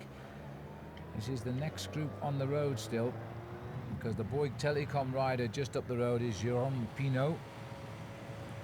This is the leader. Mario Ertz as well. I think we have mentioned Ertz because they were members of that leading group of 9 riders at the start of the climb, but we hardly saw them as the race literally exploded on the slopes of the Corobin. This is the leader, Rodriguez, freshly signed up by this team, Caisse d'Epargne Lille Baleares. It's a tricky descent, very rough surface as well, and Moncoutier is not really staying all that easily here with Contador. In fact, he can't stay on the wheel of Contador, and I think he's going to find himself trailing. Look at Contador. He keeps just looking in front of him to see what the gap is between himself and Postuma, and it's not very much, and it is continuing to close down now. If these 3 riders get together, there is always a chance that they'll pull back Rodriguez. Here is Mario Ertz just at the back.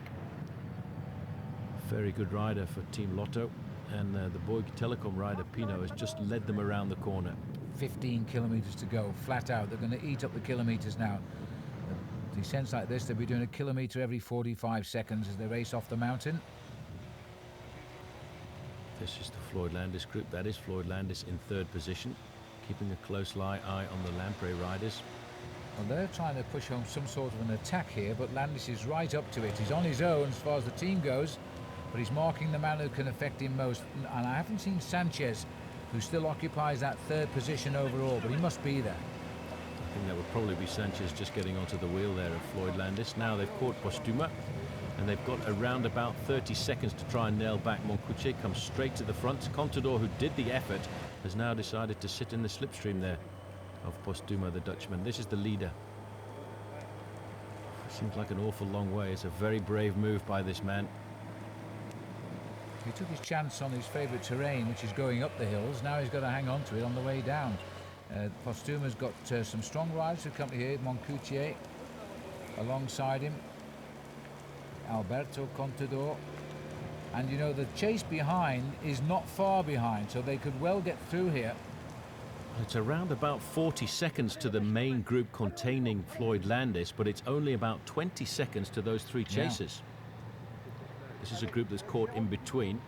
There's Mario Ertz. These Pinot. are the remnants of the day-long breakaway, more or less. They're still hanging on there, but the big group of containing Landis must be right behind them.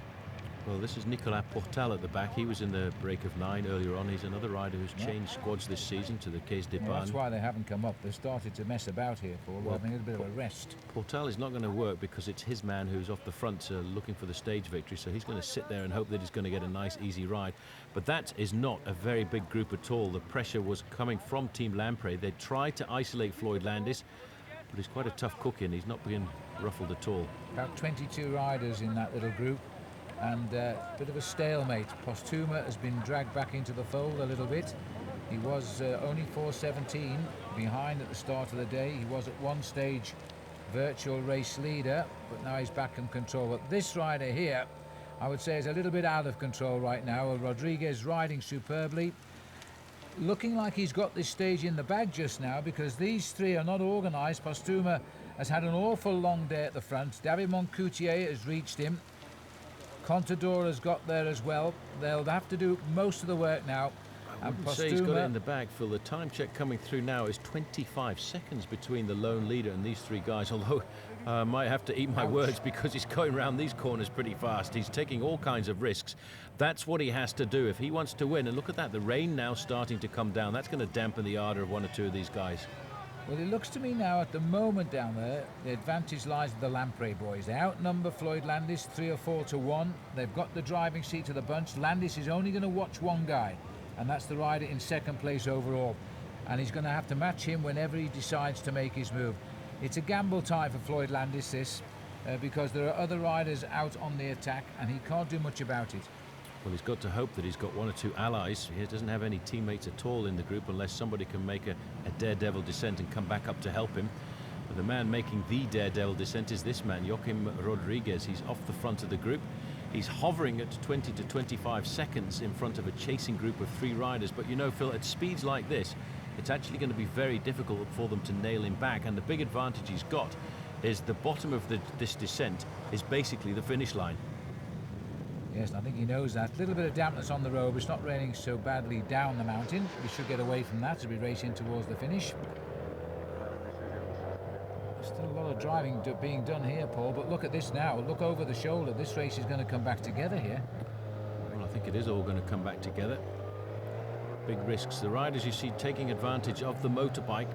It's the motorbike's job to get out of the way of the riders, but around these corners he's having a very hard job. He's opening up the throttle, but as soon as he opens up the throttle he's got to brake again to go into the next bend, and the bike riders actually go around the corners much more quickly than he does.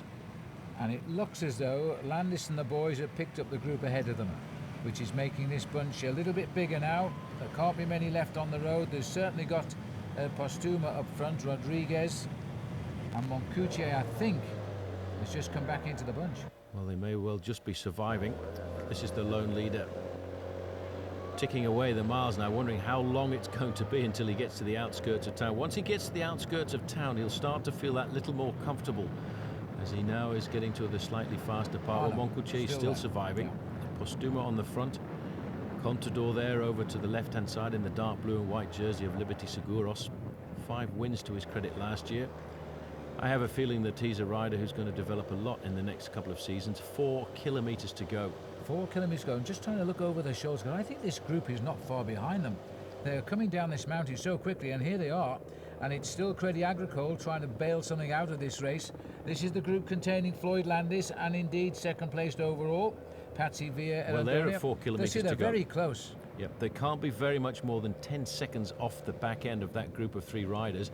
Luis Leon Sanchez is the rider from Liberty Seguros right up near the front. He's doing a lot of good work to try and slow this down for his teammate, who's in the 2nd, 3rd or 4th position on the road, if you like. Grady Agricole trying to get something out of it. As you say, this is Eric Decker. Now there's a man who knows how to slow down a peloton. Yes, and Floyd Landis will be happy with that, because just now it's about 1.5 minutes to the leader on the road, no more than that. And so the yellow jersey at the moment is safe with Floyd Landis if he can keep control of this group. Well, Landis has just got to be very clever tactically over the next few moments to make sure that nobody outwits him on the run in towards the finish line. Into the outskirts now of Digne-les-Bains. Joaquim Rodriguez, he daren't look over his shoulder because he only has about a 25-second advantage over the 3 chasers, and I make it only another 10 seconds further back to the main field. But he will be looking now, dreaming, waiting to hope and see the Flamme Rouge, the red kite over the line, and that would indicate that now look at this. Postuma, Phil, has got something else because he's gone again. Joost Postuma has decided to go it alone, and he's jumped away from the 2 guys he was with, Contador and Moncucci. Well, I don't know where he's finding the legs from, but he's determined to get something out of the day, whatever it might be, and he's gone, and he's just behind. We've seen the motorbikes. Those guys are burning down his back wheel here. The rider out front, I think, can now feel a little bit safe. And so the man who once won a stage at Paris-Nice, it was stage 6, I think it was, back in 2003, is now about to win stage number 5 this time around. And he doesn't win many bike races. He certainly doesn't, but he's a very keen man when it comes to going uphill. He's a great climber. A great title for him last year, winning the King of the Mountains classification in the Tour de France. As I said, he's been on a number of teams. He started his professional career with Team Once back in 2001. A little incursion into the Italian-Spanish squad of Saunier Duval, now coming to probably what is regarded as the top squad, the Caisse d'Epargne L'Île Baleares, a team that used to be known as Banesto, used to be known as Reynolds, and was originally the basic foundation of Miguel Indurain's squad. And there's the main field, or what's left of it. They're about to catch Contador and Moncoutier. Well, they almost made it, didn't they? And they're right snapping at the heels again now. I don't know how Postuma got away from him. Our camera didn't show us the attack, but he moved away pretty quickly there. And very surprised, he must have sat behind them, took a few deep breaths and jumped them. Into the streets now, towards the line of the India band. So too, the same must be said now for this rider, Postuma. He's been an aggressor all day long and he deserves something, and it looks like he's going to get second place. He'll close up a little bit overall, but it won't be a line's leap because he was 4:17 behind. He's got a lead of about a minute, maybe slightly more, maybe slightly less actually, as they run up towards the line. But it looks as though Rodriguez can begin to dream of victory pretty shortly now, because Postuma, he's closing, but is he closing fast enough? He is closing. He's closing, it's all coming back together, but this man is inside the last kilometre. He'll be looking to see the banner of the finish line across the line in front of him.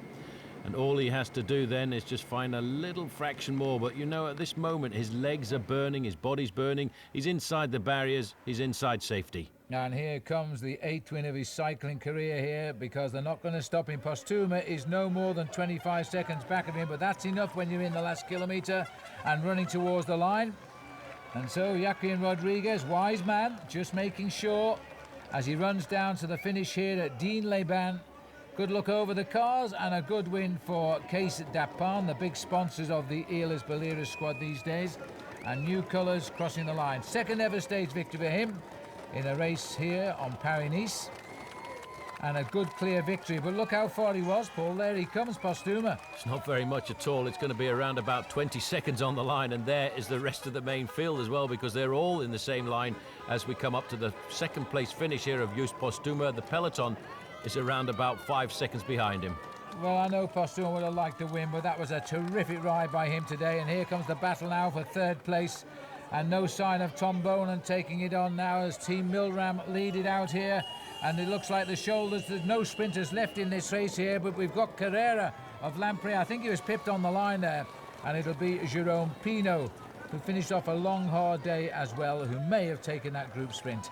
And let's not forget, no change in the overall classification, because most of the main contenders in there with Floyd Landis. So Landis will still lead this race by 9 seconds. But the victory on the day goes to this man with a great descent. Well, his time margin officially 19 seconds for the win. And the peloton have come in, well, not the peloton, but a group of about 25 riders at 33 seconds. So that's a good result for the last year's King of the Mountains in the Vuelta. He did well to hold on the way down. He was tired. He certainly was. He still is tired as well, and suffered a little bit because of the cold weather. It's Francis Lafargue over there, by the way, just over on the left-hand side, the man who used to be the voice of Miguel Indurain in all the television interviews. This is the remnants of the main field. Just sitting on the back. This looks like Gusev coming up to the line for Team Discovery Channel. And a lot of big time gaps. I don't think anybody expected the time gaps to be quite that big on this stage, but that final climb of the day really was rather difficult. Well, as they come up to the line, they're losing quite a few minutes, these riders, I think. Let's see if we can pull back and spot the clock. There we are. No, they're just inside 2 minutes down, that group. Well, not too bad, but what a great win by this man. As you say, the 8th win of his career, and the first one for him for Team Case d'Apan Liberties, Îles Baleares. A nice win. I'm not quite sure what the deal is with the water bottle there. It must be a new kind of victory salute. Well, I actually like the design of these jerseys. They're very similar to CSC, though, when they're on television, but they are a nice, sharp colour. And a very sharp man waving to the crowd here, all smiles. He doesn't do that too often, but it is the second time in Paris-Nice, so well done to him. Let's see the stage result first. Yeah, Rodriguez gets it. 19 seconds, you see. 33 over the group. It was Pinault, Carrera. Nibali also had a great day today. Most of these guys stayed at the front as they brought the race home from a long breakaway. Bouquet of flowers and a rather fragile looking medal, big as it is. There'll be no change overall at the end of it. There might be some slight changes in the time gaps. Still 9 seconds, as it always was for Lamprey's rider Patsy Erandonia. Sanchez 3 seconds closer with the small bonuses. Colum is in fourth, but basically all the same here. This man goes fourth as the final weekend approaches. Floyd Landis is still the leader of the Paris-Nice race, and as soon as he comes off that podium, we'll try and catch a couple of words with him. Floyd, first of all, a word on the day. A tough day today. You really had to keep an eye on all the others. Yeah, yeah. On the last downhill, a guy made a mistake and a little gap opened up. But for the most part, it was a difficult day for everybody. I believe the wind made it a tough day, but I expected. It's not over yet. Yeah, we were expecting a big battle today. Wasn't really a big battle, but still you had to remain focused. You were on your own, the only Phonak rider in the leading group. Yeah, but I'm in a fortunate situation where there's only one guy who was a really close threat, and fortunately his team's been helping out a little bit. Otherwise, we'd be in a more difficult situation. But now the team worked well, and I expected they were tired at the end. What are you expecting from tomorrow, the stage going to Cannes and the stage on Monday to Nice? Tomorrow, I think it looks difficult on paper, but I think Boonen can make it, so his team should be confident, and I think expect some help from them. So the final weekend of Paris-Nice, stage number 6 from Digne-les-Bains. On we go now to the coast at Cannes, 179 kilometres, and with 8 categorised climbs, this is a far from easy day. Very difficult stage. The riders leave Digne-les-Bains behind them, but look at the profile. They go over a lot of climbs here. The Col de Bourrigaille, the first category climb down towards the end, is very difficult, but the race is very often decided there on the Col de Tanneron, right down towards the end. A very narrow, tortuous hill that, and it's often covered in fog, but today it seems to be in the clear. As the riders have 25 kilometres to go to the end now, and animation all the day. And one of the big animators has been Jens Voigt today, and he's been really causing a lot of pain for a lot of riders. But at the moment, it's Evgeny Petrov, the Russian rider from Lamprey, in front. This is David Moncoutier in the group once again this afternoon. Cofidis making a very good move here this afternoon, getting 3 riders into a leading group of 19, which started to split up on the Col de Bourrigaille. Although Evgeny Petrov decided he would move away before they got to the start of the Col de Tanneron, and he now is looking at an advantage of around about 30 seconds over the front end of that group. Also, Bobby Julich was in that breakaway early on this afternoon, trying to put a lot of pressure onto the shoulders of Floyd Landis. Well, the group now certainly has splintered quite a bit. They're down to about 9 riders there. Started the Col de Bourrigaille with 19 riders, but now you can see the big pressure is starting to come on. Well, the man doing a lot of the work and snatching the points throughout today is David Moncoutier. In the attack from the beginning, he's crossed all of the climbs in first place. It doesn't look like it's going to happen this time. He's going to run at best second on the Côte de Mons behind Petrov. But in fact, he's done enough to now close right in on Christophe Laurent in the King of the Mountains competition. He won't get the lead by my calculation yet, but he's going to be very close. He's still got a chance tomorrow. Like Chavanel was the other rider in there from Cofidis, just sitting on the wheel of David Moncoutier. It's a very nasty little climb, this, especially at the end of a rather long stage, but very often the decision is made on the descent. And a lot further down, it's no big pressure on the shoulders of Floyd Landis this afternoon. He's got all of his teammates around him. That's Axel Merckx over to the left-hand side. Jus Postuma here moving forward, the man who finished second and the man who won this stage last year, and he seems to be leading out Eric Decker.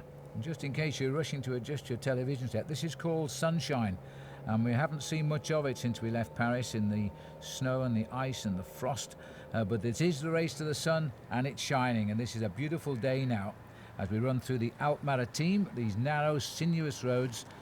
They're very famous from these many professional cyclists who live down on the Côte d'Azur, and this is where they do all of their training. This is still Petrov setting the pace. Well, Petrov himself, a former under-23 world champion. He took that title back in the year 2000 in Plouay. And there's a serious split here. That's Chavanel in second, Moncoutier in first. Trying to see which other riders have managed to make this split. It started off with 19 riders, but it's been wheedled down quite a bit to just 9 chasers. Well, Cofidis, they're a French team with French riders still looking for a victory here if they can get one. The one man who seems to be missing is Jens Voigt. I think he's slipped away. Little Thomas Vogler there has managed to get in there as well with the light blue shorts there of Bouygues Telecom. He was the only rider from his team to make the split early on. And of course, Caisse d'Epargne, L'Île Baleares, they started with around about 3 riders in the group. Just look how much farther advanced spring is here. It's like we've just come into a different world now as we've come over the mountains down towards the beautiful Côte d'Azur. Spring is in the air. Now, if you spot the little yellow flower, it's what the riders often tuck under their saddles when they get this far south. It's called the mimosa tree, and it is the sign of spring. Well, the other French hero of the future has managed to get himself into that group as well, the leader of the Française de Jeu squad, and he came across there early on in this breakaway. And lots of mimosa just in front of the camera there as we go through with this small breakaway. Sandy Cassar of the Française de Jeu in the white jersey there in about 5th position. Andrei Kishekin is there in 3rd position, the big tall rider from Kazakhstan. He'll get a chance to see his mate probably over the next couple of days because Alexander Vinokourov doesn't live too far away from the finish line. No, and in fact, one down here on his way to his 2nd victory, I think it was a couple of years ago. This is Aitor Arieta, who's in this race breakaway too from the Caisse d'Epargne. They're coming good in this last few days of Paris-Nice. 1:05 was the time gap to the next group on the road. Arieta's the boy hanging on at the back just now. That's the time gap to Petrov. So these riders are actually trailing quite a bit. 1 minute and 5 seconds. Petrov could, if he goes over the top of this climb with a minute advantage, really create the surprise, because you descend down here where you cross the summit at around about 18 kilometers to go. It's an 8-kilometer descent, and then it's a very long flat ride into the very heart of Cannes. So down now to 8 riders in that chasing group.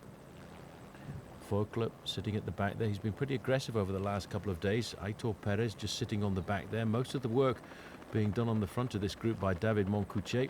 And in fact, I have to change my mind there because David Moncoutier has just gone pop. I think the legs just went, and he's got Arieta with him accompany that. Wrong wheel to follow at the moment, David, because I think Arieta's also in trouble. They're just going to fall back now. There's no straight roads on this climb. It's twists and turns, rises and rears. And Moncoutier's been here many times before, but this one, enough is enough. So there's down to 6 riders now, and they're all trying to nail back Petrov.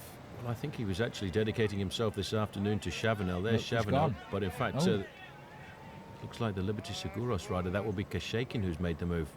Well, you're right. I thought it was, in fact, Chavanel, but it's not. It is the Liberty Seguros. You're going to feel a bit warm with those long legs on today. Yeah, he's one of those riders who's have a very low body fat, and in the start of the season they like to keep themselves covered up as much as possible. Every rider at the start of this season very worried about the possibility of getting a chill or a bronchial infection. It's nice to see the mimosa. That really does make you realize that you've made it from Paris all the way to the Côte d'Azur. The sunshine is finally au rendezvous, and this is a good move by Kishekin here, but he's got to try and pull back Evgeny Petrov, who's still hovering at around about 30 seconds. Used to ride for the old Domo Farm Fleets team before he went to Quick-Step, and then he moved across for a couple of seasons with Crédit Agricole. I bet they wish he was with them now as he's going clear of the field, because this year he's moved across to Liberty Seguros, who have strengthened their field this year. They've got some good riders. They've temporarily lost Alan Davis from this race, but even so, there'll be plenty more days for Alan to try and win a sprint. This is the main field. Now, there's Landis, still nicely tucked in there. Looks like Postuma has found his feet now after his great ride yesterday. Is up near the front, and the whole field is still quite a big bunch of selected riders here. Now, these are the strong men of this year's Paris-Nice as they come within 1 day of the finish. Well, this group has been rapidly reduced because of the pressure of Team Phonak, reduced to just 6 riders now with the abandon on the toughest stage of the race of Robbie Hunter and Aurélien Claire. But now they realise that the possible victory of Floyd Landis is just getting that little bit closer with every kilometre that goes by. All they have to do is just dig a bit deeper into the suitcase of courage. I think it's Martin Elmiger who's doing the pacemaking there for the Phonak team. Going up to the front for a moment. Have a look at Petrov here. Riding very well. He's got one King of the Mountains under his belt today. He's trying for the last one of the day here, as he keeps just concentrating. It's a long, fast descent, and I once remember Sean Kelly descending like a stone through dense fog to stop Joop Zoetemelk, I think it was, winning Paris-Nice, and he saved the day. He certainly did save the day, but Kelly himself actually crashed on that descent. He took so many risks, but also A man who crashed on 2 occasions was Joop Zoetemelk, and then he kind of gave up and thought, well, I can't follow Kelly. He's absolutely mad. Well, look at this, though. The absolutely mad attack by Kashakin there has brought him almost halfway across the gap there. Well, he shut down over a minute there, and he's now down to about 20 seconds. Yep. He's a very good climber, Kashakin. If you remember back to the stage of the Tour de France last year on the way into Gérardmer, he got smacked in the face by one of those little things that were given out for free at the side of the road, and he turned round in the race to go and see exactly what had happened there. Now, this is a move by the Frenchman. That's Sandy Cassard, and he's been chased there very quickly by Sylvain Chavanel. Well, one of the original breakaways today, Sandy Cassard, the man who was animating Jens Voigt, seems to have disappeared from the scene now. And there's the catch. A little look over, and Petrov a little bit surprised by that, almost as if he didn't know he was coming, seeing how many's with him, and the answer, he's by himself, and he's trying to pick it up now and get back on, because he's seeing the summit at 1 kilometre. He knows if he could just hold this man over the top, he'll have a real chance against him in a sprint at the bottom. Well, that's what he's trying to do now, but it's always bad news when you're a little bit on the edge of the saddle there, waiting to survive and get over the top of the climb, and you see the sign that says there's still 1 kilometre left to go to the finish. If he wanted to stay with Kashakin, he needed to pick it up immediately and get straight into the slipstream. Yes, when is a kilometre not a kilometre? And it's very, very hard to close that gap as the place is now full on. These are the remnants of the breakaway coming over, fighting for 3rd place at the moment. Sandy Cassard's been put back in his place. Chavanel goes over the top. 4 riders here in this group. Thomas Voeckler's still there, looking a lot better as the week has gone on, actually. As he started to improve a fraction, just around the corner, you can see that gap has opened up very quickly, up to 200 metres now. If Petrov wants a chance of staying with this man, he needs to catch him before the descent, because it's a tortuous descent off the summit of the Côte de Tanneron here. 500 metres to go for Kashakin, and the way this man is pedalling, going to be very difficult to pull him back into the fold. And welcome to the Côte d'Azur, because you may have seen the camera pan there showing us the Mediterranean, and it looks pretty nice bathed in sunshine. Boyga Telecom support. Voeckler is on his way as we now get up towards the line of the Côte de Tanneron, and a long twisting descent takes us down to Cannes. It's a very tricky descent, lots of nasty corners which don't seem to lie properly, and all of a sudden you've got to change your line halfway around them. This man, though, let's not forget, it seemed an awful long time ago that he was a long-time leader of the Prologue. He was only beaten by the last man to start on day 1 in Paris, and that was Bobby Julich, and that was actually only by 0.7 of a second, although it was rounded up to the 1 second point for the overall classifications. Here's the top of the climb. We'll get a chance now to do a time check. Maximum points on the day then for Andrei Kashakin from Liberty Seguros. We've got just behind him Petrov, who will go over there in 2nd place, and this is a chase group here now, and one of the other riders in this group, Jürgen van der Walle, is the quick-step rider in that group,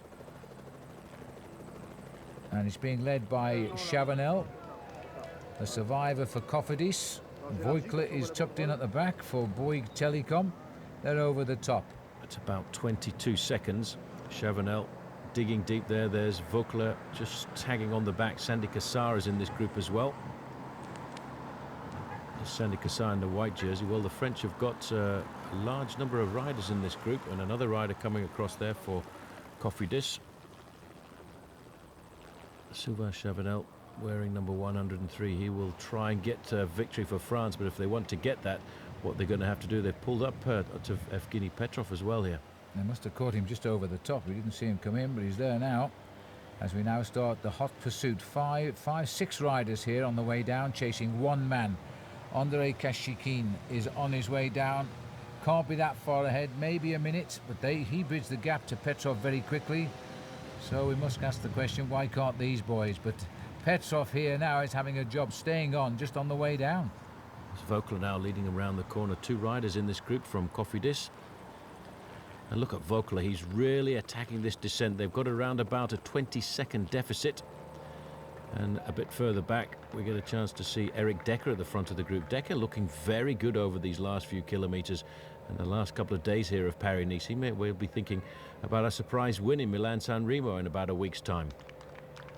So at the top of the Côte de Tanneron for the group of the main contenders, there's Sammy Sanchez at the front, looking nice and comfortable. I tell you what, Axel Merckx. Phonak have really pulled themselves round for this today. They've really done well with the few riders they've got left in the race. Back up with the leader here. That chase group comprises Sandy Cassar, by the way, Thomas Vogler, Sylvain Chavanel, David Moncoutier, Jürgen van der Walle of the Quick-Step team, and Petrov, who was hanging on the back. That's the group that are chasing, and at the moment they're no more than about 20-25 seconds ahead of that Phonak-led chasing bunch.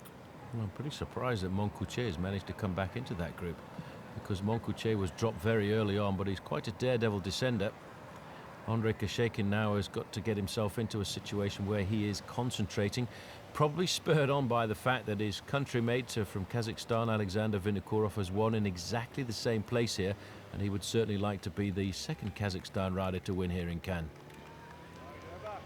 The very word Cannes, it just sounds such a lovely place, and it is the Millionaire's Playground, right on the Côte d'Azur, where the sun seems to bless the righteousness. And the roads around here, narrow, twisty, very hilly, and superb cycling countryside. And this is Van der Walle here, who is now whipping up the pace for Quick-Step. Good result if he holds on to the end. There's Vogler. Change of form for him from last on day 3 of the tour, stage 3 rather. Now into the leading group. Won't be a marked man today. He could get a good stage result. Well, on that descent there, Andrei Kashekin has actually stretched his advantage. It was about 20 seconds at the top of the climb. It's now 35 seconds. I can't believe he's going to survive here, because this is a large group of riders who need to work together. There's 2 riders from Team Cofidis, so they may well be able to do something rather special. I know the French would love to try and get a stage victory.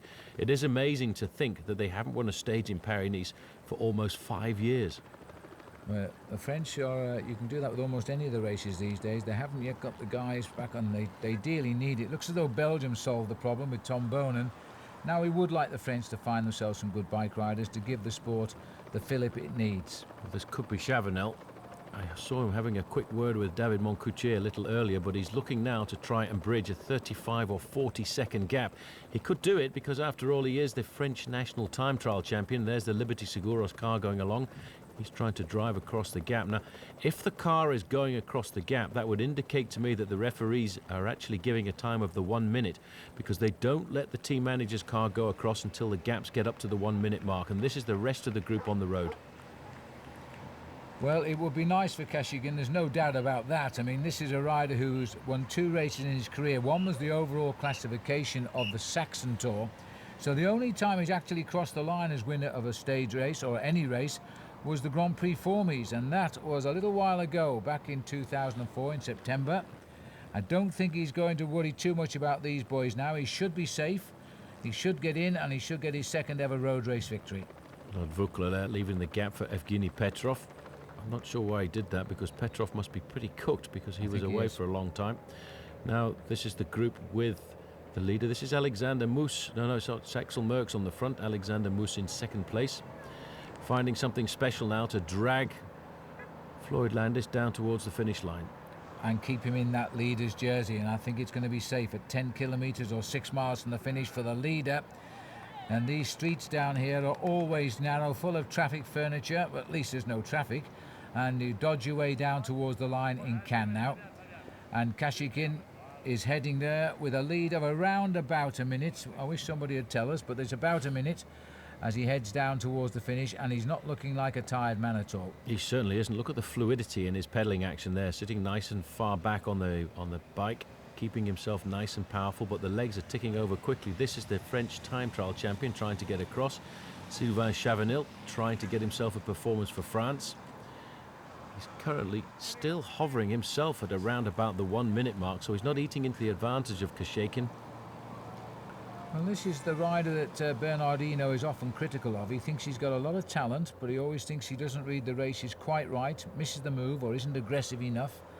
And here he is now looking set for second place. It may not happen yet, but looking set for second place. And again, missing the move that mattered. And it went, don't forget, after it seemed David Moncoutier had done a lot of work to keep Chavanel in touch with the leaders. He could have gone, in effect, when Kashekin went on that climb, but he didn't. He waited just a little bit too long. When a rider like Kashekin attacks on the slopes of a climb, you really have to be straight onto the wheel. He's now got this very long ride along the beachfront here, the wind coming over from the right-hand side. It's packed with sunbathers in a couple of months' time, but for the moment, a little bit devoid of people because of the chilly nip in the air. And he must be thinking, I'm sure he's thinking back to the victory here of his countrymate Alexander Vinokourov.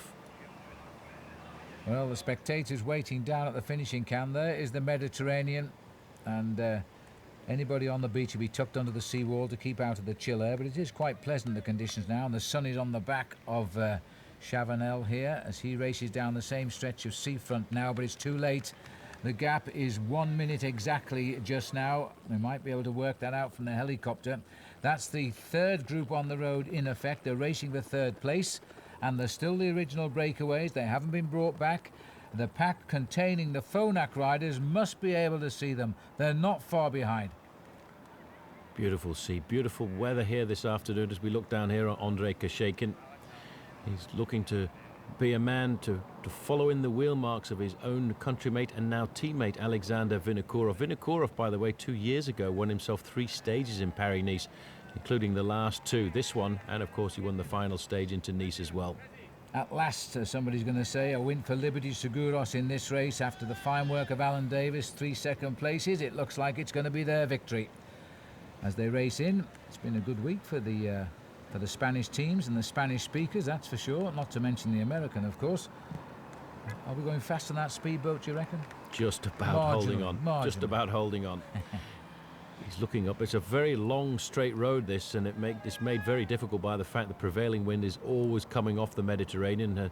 Get a chance here to see 2 kilometers to go. That should take him not very much more than about 2 minutes and 20 seconds at speeds like this. It's pretty much all over bar the shouting, but look at this. The main field are really ripping it up. Floyd Landis in 5th position, right on the wheel of Pachi Villa. He's going to keep a very close eye on the Lamprey rider over the next day. Quite right too, and he looks as though he's riding very, very comfortable. And what is he thinking now as he comes towards the Côte d'Azur? Still the race leader, still by the same margin. There are no time bonuses, by the way, on the final weekend. Not quite sure why that is. There was for the first few days, but it's going to all favour, of course, Landis. Well, I'm a bit surprised. I've never known that happen. It used to happen in the Tour de France a number of years ago, where they had time bonuses over the first few flat stages, and then when they got to the mountains, they took it out. Maybe they're trying something slightly different here, but certainly that is an advantage for Floyd Landis. He doesn't have to worry too much. All he has to do is make sure that he stays in contact with Pachi Villa. This is the lone leader. It's starting to hurt a little bit now, but you know that pain starts to go away once you realize you are going to win. And he must know he's going to win now. He's just looking to see, there it is, the red kite. 1,000 meters left to go, and he still doesn't seem to be slowing down at all. He's still got energy. He's still wrapped up against the cold because it certainly is not springtime here on the Côte d'Azur. There is the race referee just in front of him. He'll get out of the way in a short while and leave this man to enjoy his final few moments. Well, if he doesn't stop at the finishing line, he'll be through Nice in no time at all. But that's a different route tomorrow. We go to Nice the long way, 130 plus kilometres. At the moment, we've got this pursuit now, and this is a Kazakh rider versus a Frenchman. And the gap is around about 1 minute between the two, and that's the way it's going to happen, I think. Chavanel won't feel as safe because that group of 4 or 5 is closing on him. He's only got a few seconds over them. There's still a chance they will hook up with Chavanel, and there is a possibility that they could all hook up because the main pack of about 20-30 riders is just behind all of them except this man. He's clear. He's certainly very clear, nothing to worry about at all. Very shortly he's going to be inside of the barriers, inside the safety of the final 500 meters. And here we go, we're onto the fixed cameras now on the finishing line, and this man is not slowing down at all. He probably won't slow down and celebrate. Look at that real pro Phil, looking back to see, is there anybody there? Is there anybody who's going to make a surprise comeback? Well, I have to tell you, Andre, not today.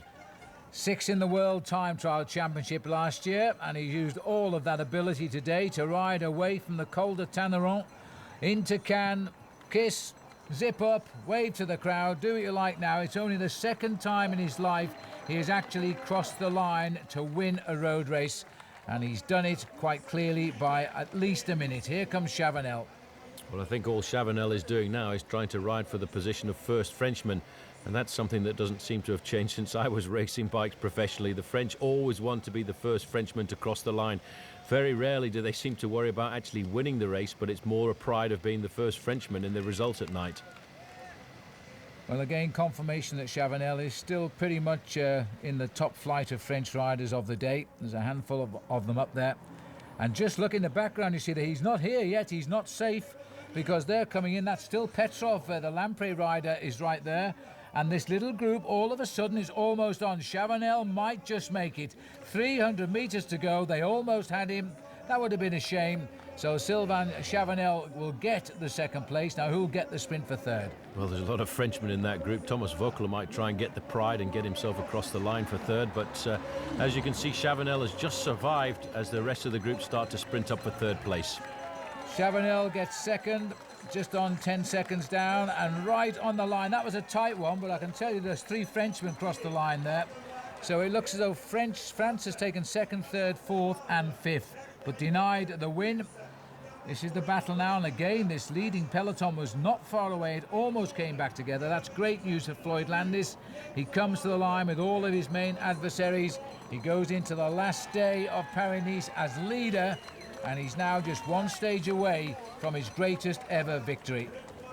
Well, Floyd Landis very comfortably in that group, and so was Jens Voigt too. He was a man who was in that early breakaway of 19 riders. He survived, but I didn't actually see Bobby Julich. Well, Bobby started this race off so well, but he hasn't played any part in it since. There's the win today. Andrei Kashikin of Kazakhstan winning where his mate once won, Alexander Vinokurov. And Kazakhstan and Liberty Shakuros sharing that stage victory today. But there'll be no change overall, fortunately for Floyd Landis. Everybody else was arriving in the same time that matters. And there shouldn't be hardly any change at all overall, with just about 135 kilometres left to race to the finish in Nice tomorrow. It's a good win by Kashekin. He'll go forward now with a man with an awful lot of confidence, but you can see this stage has been quite devastating for the whole of the field because a lot of riders losing huge chunks of time here this afternoon. There's a nice little group, but they're coming in some 3 minutes and 38 seconds behind.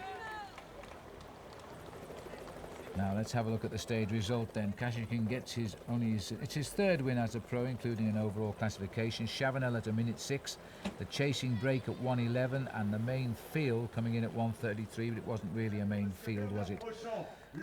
He doesn't care anyway. He's got the day's prize.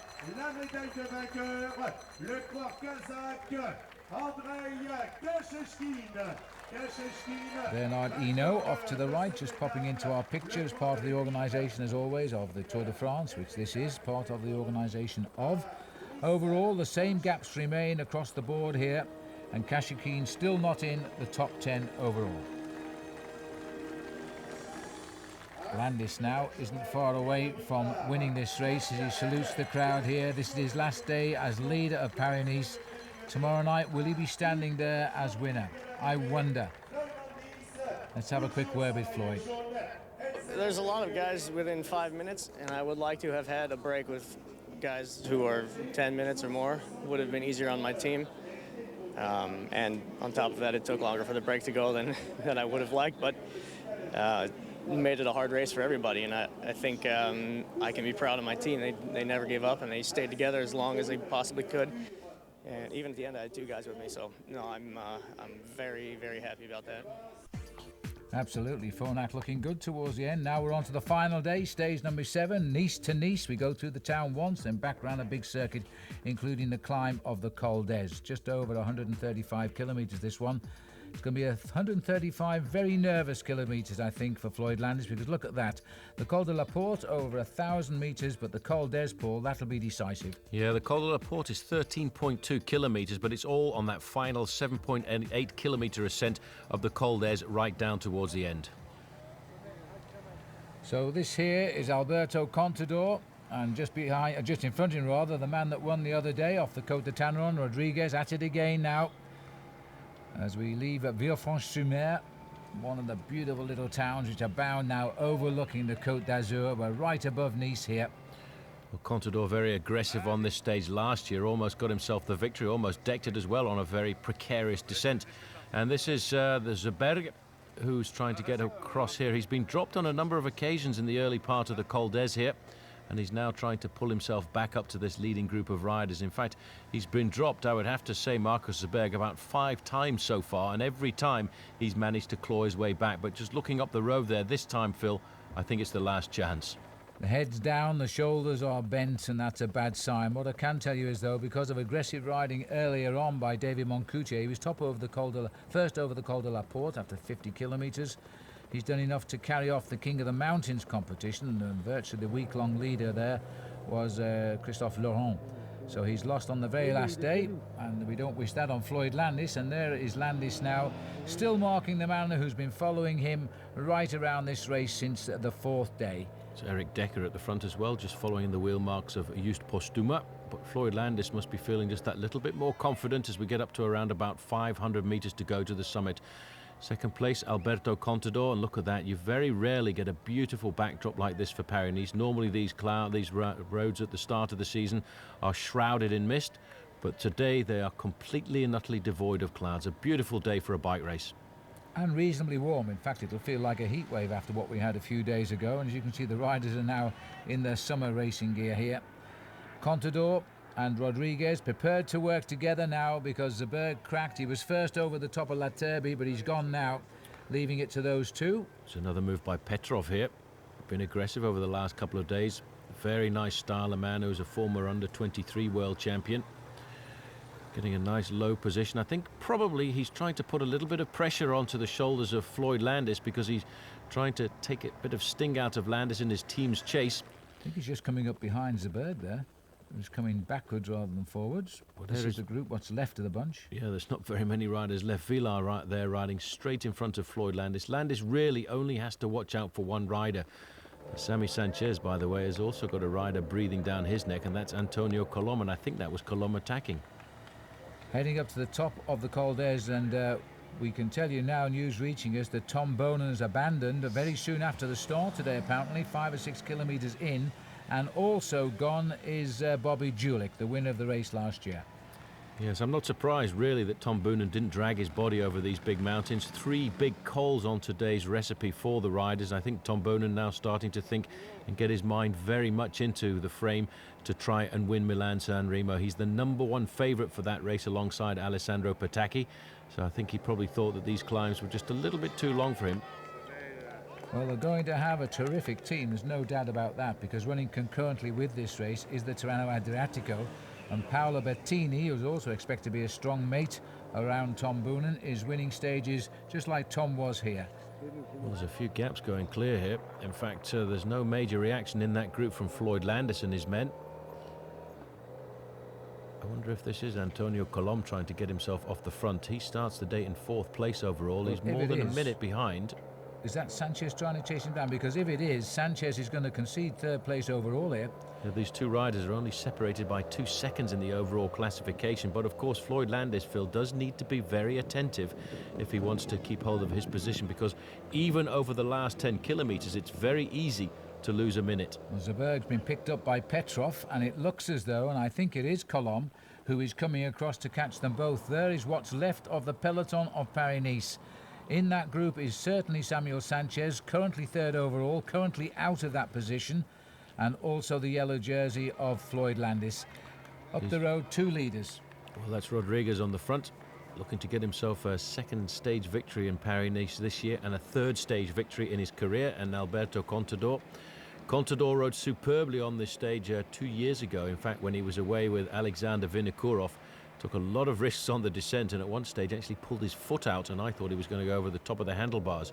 Now, look at that, he's gone straight by. He's caught him up. Now, this is rather good. Poor old Marcus Zeberg is not going to be able to help them at all. He was dropped about 5 times, and look how the main field are trying to get across, and that is Sammy Sanchez. It is, he's trying to reach him. He's realised a terrible mistake here, and they're not waiting for him now. There's the Euskadel boys. They're in desperate straits now, because on the very last day, in the last 20 kilometres of that very last day, it could be a change on the podium as well. The points leader will change. The King of the Mountains has changed already today. It's gone across to David Moncoutier. The only one that the Americans won't want to change is the overall leader.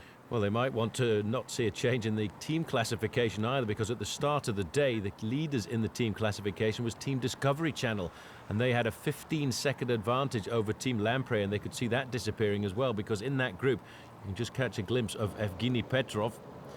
Petrov is linking up here with Antonio Colom and, of course, Marcus Zeberg, but Zeberg won't be able to give them very much of a help here until, of course, they get onto the descent.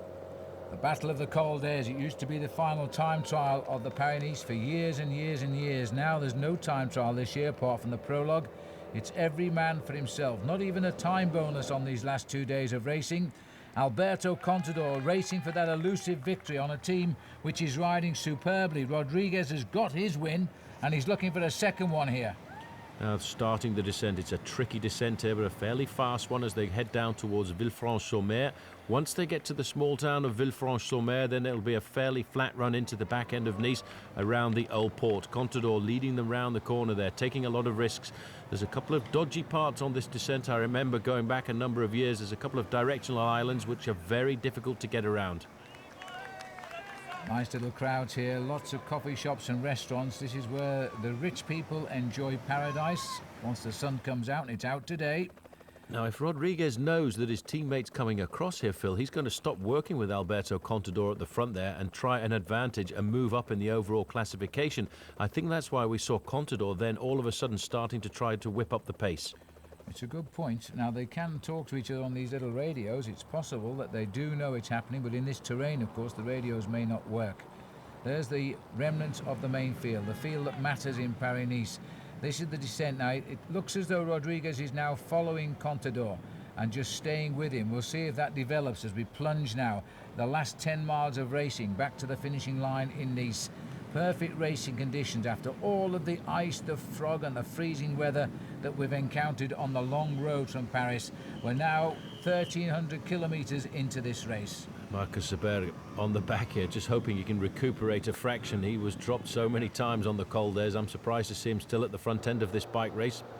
And in fact, now you can see Discovery Channel now, Phil, thinking about the fact they could easily lose themselves the team classification here this afternoon. And that's why we've got the Team Discovery Channel coming to the front to try and chase everybody back in this race.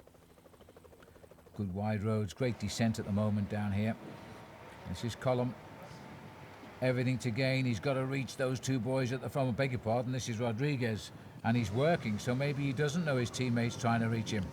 Well, he maybe didn't quite get the information. This is the small town of Ez. Right-hand turn now. And that's Column. And he's doing all of the work now with Petrov on his wheel. And somehow, Seberg, who looked completely done for on the way up, is looking okay on the way down. Well, the gap between these two groups is not too much because that leading group of two riders just crossed this viaduct about 15 seconds ago. And if we pull back, we get a chance to see where the main field is. And there they are. They're not very far behind either. They're also about another 15 seconds adrift. This could all come back together and we could end up with a very large sprint on the outskirts of Nice on the very famous little road called the Promenade des Anglais, the English road. And of the 168 who left Paris, we're going to have fewer than 100 arrive on the Promenade des Anglais because there's a huge list of names coming at us now who have left the race. And we must be very close to 20. It's not uncommon on the last day for riders to decide enough is enough, especially if you've nothing to gain. Here's Postun, and we're doing a big turn on the front. I wonder if Eric Decker thinks he can get himself the victory here this afternoon. Decker riding very well, Phil, to be in the front group on a stage like this, because Eric, although he's a great one-day rider, is not normally one of the best climbers in the peloton. Now, this is the news coming through. I think you're right. I think this is the news coming through to Rodriguez saying, your man's coming across. We've got a chance to move up in the overall classification. Don't work with Contador anymore. I know you hate that. See if he looks around. I don't think radios are very firm or so, but that's by the by. See if he looks around and checks. Contador won't like the result of that advice, if that's what it was, as we continue. And he might have just said something to him there. He says, I'm going to pretend not to be working if anybody asks, but he's going to drive on anyway. Well, this is the second group now. This is Colomb, followed by Petrov, followed by Marcus Seberg. Seberg must be wondering right now whether or not these guys are going to pull it all back together, because if they do pull it all back together, I'm going to put all of my money on the man at the back to get the win, because he's a great bike rider, obviously the fastest bike rider in the group, and the courage that he showed so far on the stage this afternoon has been quite phenomenal. 3 riders chasing 2. Just off our camera to the right has got to be the chase group. There they are, because we're only looking for a couple of seconds to reverse 3rd place on the podium, so it's a desperate chase from that group. Landis will be relishing this. He don't need to worry too much about it. He just needs to keep an eye on the whereabouts of the Lamprey boy, Patsy. Oh, they're moving all of the cars out now, Phil. The neutral service car's gone, the race referees have gone. The whole of this race now is in around about 25 seconds. These are the two leaders. They've got 15 seconds back to the three chasers, then just 10 seconds back to the main field. Alberto Contador really worked for a stage win this week. It's not come his way, and it looks as though it may not come his way yet, because I don't think those three chasers are very far behind. There's the look over the shoulder to see if Colum is coming. If he's seen him, there'll be nothing coming out of Rodriguez, and here he comes, driving that race on now as we just get round the corner. I'm not sure, but that main field can't be far back there. Colum is racing not for the stage win, but for third place overall, and there they are. Well, they're going to come right on the line together. They just stopped the team cars that were behind this leading group of riders, and this is all right down to the final few kilometres now. Colum is throwing every caution to the wind here in a hope to survive. He needs to try and make contact with his teammate in the front, then they've got the possibility.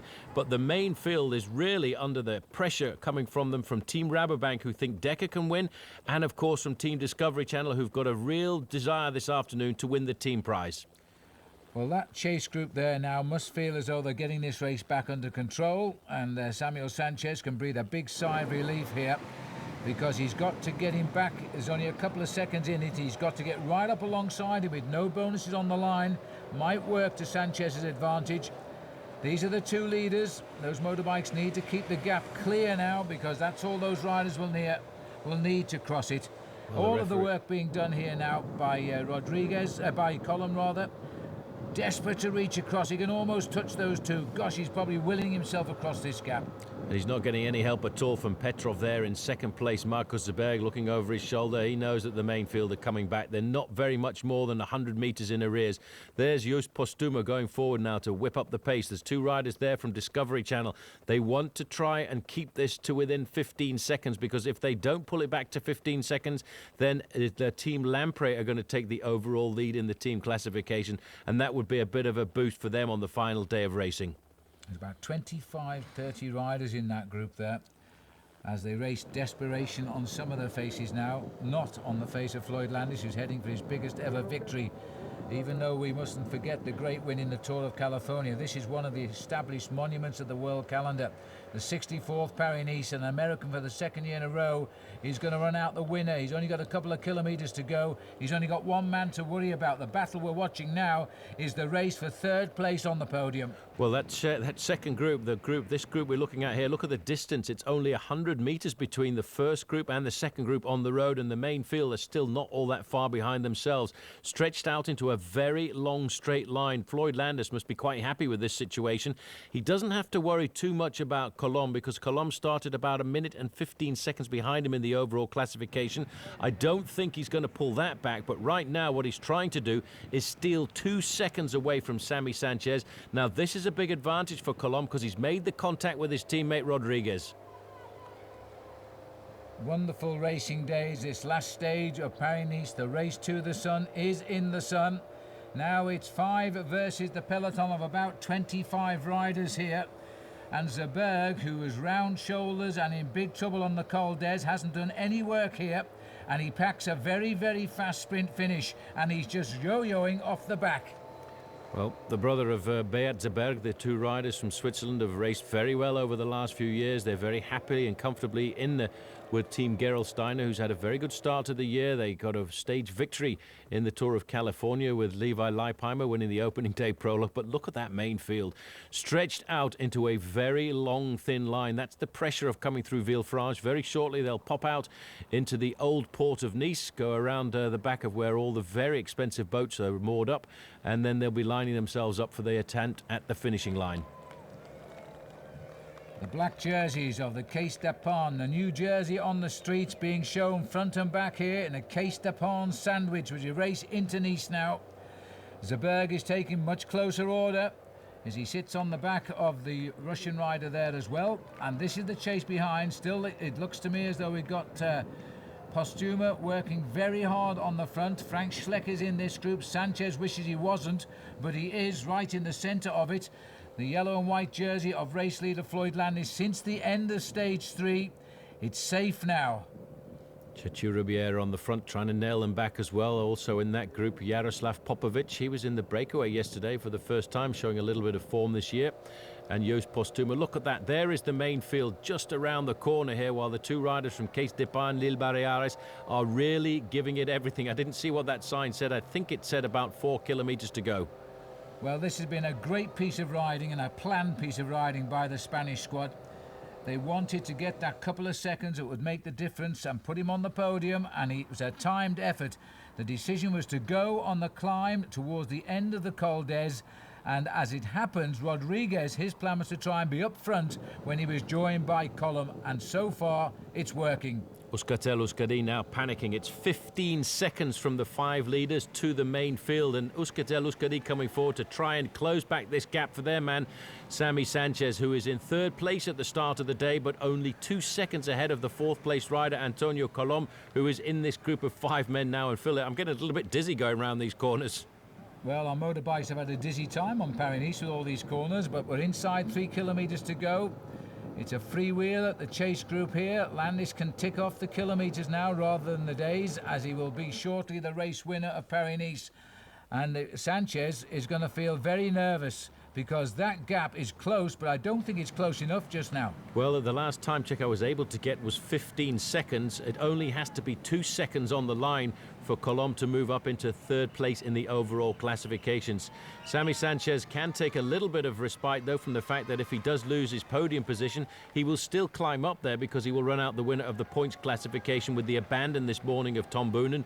Boonen, by the way, did 6 kilometres on today's course and decided a little bit too hilly for me this afternoon. Heading to the old port of Nice now. 5 riders in the lead on this last stage. Who wins won't matter, except to the man who wins, of course. It won't affect the destiny of the final jersey, but it could change the overall situation in as far as 3rd place, and that is why both of the Spanish riders drive on now. They're throwing away the stage win because they want just a couple of seconds over the group. This is Postuma now going around this corner very fast indeed. He can see a very good chance for his man Eric Decker. Look how beautiful the Mediterranean is here this afternoon. The guys in the main field, though, Phil, don't have much chance to look at that because they are trying to nail back a leading group of 3 riders who are just off the front by 15 seconds. Team Discovery Channel in 2nd, 3rd and 4th place in that peloton.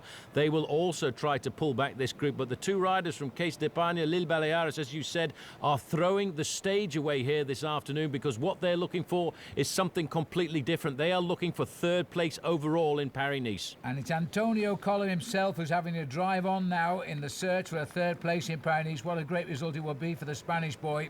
There's Alberto Contador. What a great race the Spanish have had this week. They've got a number of riders in this breakaway, and the gap now, our helicopter could just tip up a little bit. I think we'd see them. They're just around that top bend. Just around the corner, but it's still hovering at the 10 to 15 second margin. And as you see the main field start to bunch across the road there, that's an indication that the power is shutting down a fraction. Alberto Contador at the back in the blue shorts there is in an ideal position to create the surprise here. The 2 riders from Case Depart and Lille Barriares, they are just riding and riding their hearts out. They just want to make time. It doesn't matter how much time, as long as it is more than 2 seconds on the finishing line. Contador now must be waiting to see when he can launch the sprint. Well, Contador is in the best place here to go for it now, but I'd watch out for Marcus Zuberg. This is a man at 31. I think he probably thought his days of winning big-time bike races are gone, and they might be if he allows these 2 Spanish boys to go, because this is a big move again by Rodriguez to try and help Colom, who's beginning to tire. Petrov is in 3rd place. Remember, he fell back as well. 4th is Marcus Zuberg. I thought he was gone. He came back to this group. And the other one is Alberto Contador.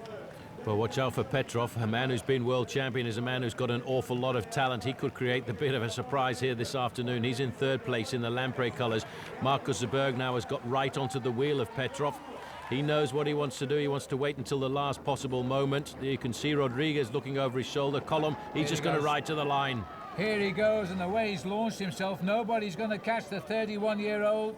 He last won a UCI class race in 2001, and it was a stage of Terreno Adriatico. Now he's back, and he gets victory there today. Stage number 7 of Paris-Nice. The clock is counting a few seconds. Remember, they need to win by 2, I think, to get Colom up, and it's going to be desperately close here.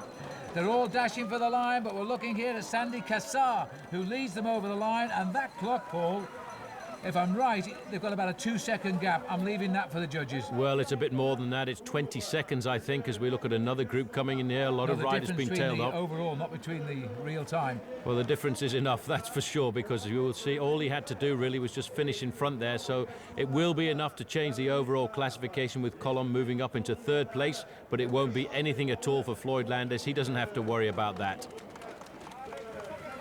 So as the field comes in, there's been changes in every classification today. The King of the Mountains, the points race, the 3rd place overall, but there's no change at all in the final yellow jersey. Floyd Landis continues where Bobby Julich left off, with victory in the 64th Paris-Nice, and that will go down on that man's record as his finest ever win. And what a start to 2005, the first year without a Lance Armstrong in the bunch. You see, there's plenty of Americans to take his place. Brilliant ride by him, good start to the season, but let's not forget a good win there by Marcus Seberg as well. There's the result, in fact, getting the victory over Rodriguez at 16 seconds. He slipped off the back in the sprint. Sandy Cassar came in at 18, leading home the group there, the all-important group. And it should, when we see the overall, give us the decisive 3rd place change. We're going to wait for that confirmation. As we now see Marcus Seberg, he's won a couple of local races. That's all he's won since he won the stage at Tirreno Adriatico back in 2001. Yeah, but he is a talented bike rider. He was 12th in the Olympic Games in Athens, and here is the final overall classification of Paris-Nice this year. And 8 seconds was to the good of Antonio Column there, 8 seconds ahead of Samuel Sanchez, who slips to 4th. A consolation perhaps, he becomes the points winner in the absence of Tom Bonan. The outright winner is Floyd Landis of Phonak and the USA. Great start for the team as well, because next year Phonak are supposedly out of the sponsorship, and maybe the co-sponsor iShares will be in it. Now I'm going to go catch up on some sleep. And then I'll sit down and make a plan. But for now, I'm a little overwhelmed. I didn't expect the early season to go quite this well. I know I was in shape, but I'm happy. I'll sit down and try to make a more concrete plan as soon as I can think clearly. This Paris-Nice is becoming an American race. Last year, Bobby Julich, and this year, yourself. Yeah, it's one of the biggest races of the year, and it's always a battle, and yeah, I'm proud to be on the list. I bet you are. Well, it was all changed too for the team race, because Discovery Channel lost it by just 3 seconds on the day. Lamprey ran out the team champions, and the best young rider was Luis Sanchez of Liberty Seguros. And David Moncoutier on the right, he got the final Mountains jersey, while Samuel Sanchez took the race on points. He's the guy in the green on the left.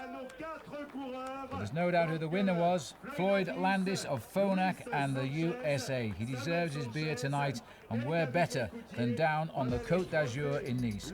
Hope you've enjoyed the coverage. Paul Sherwen, Phil Liggett saying until the next time, goodbye.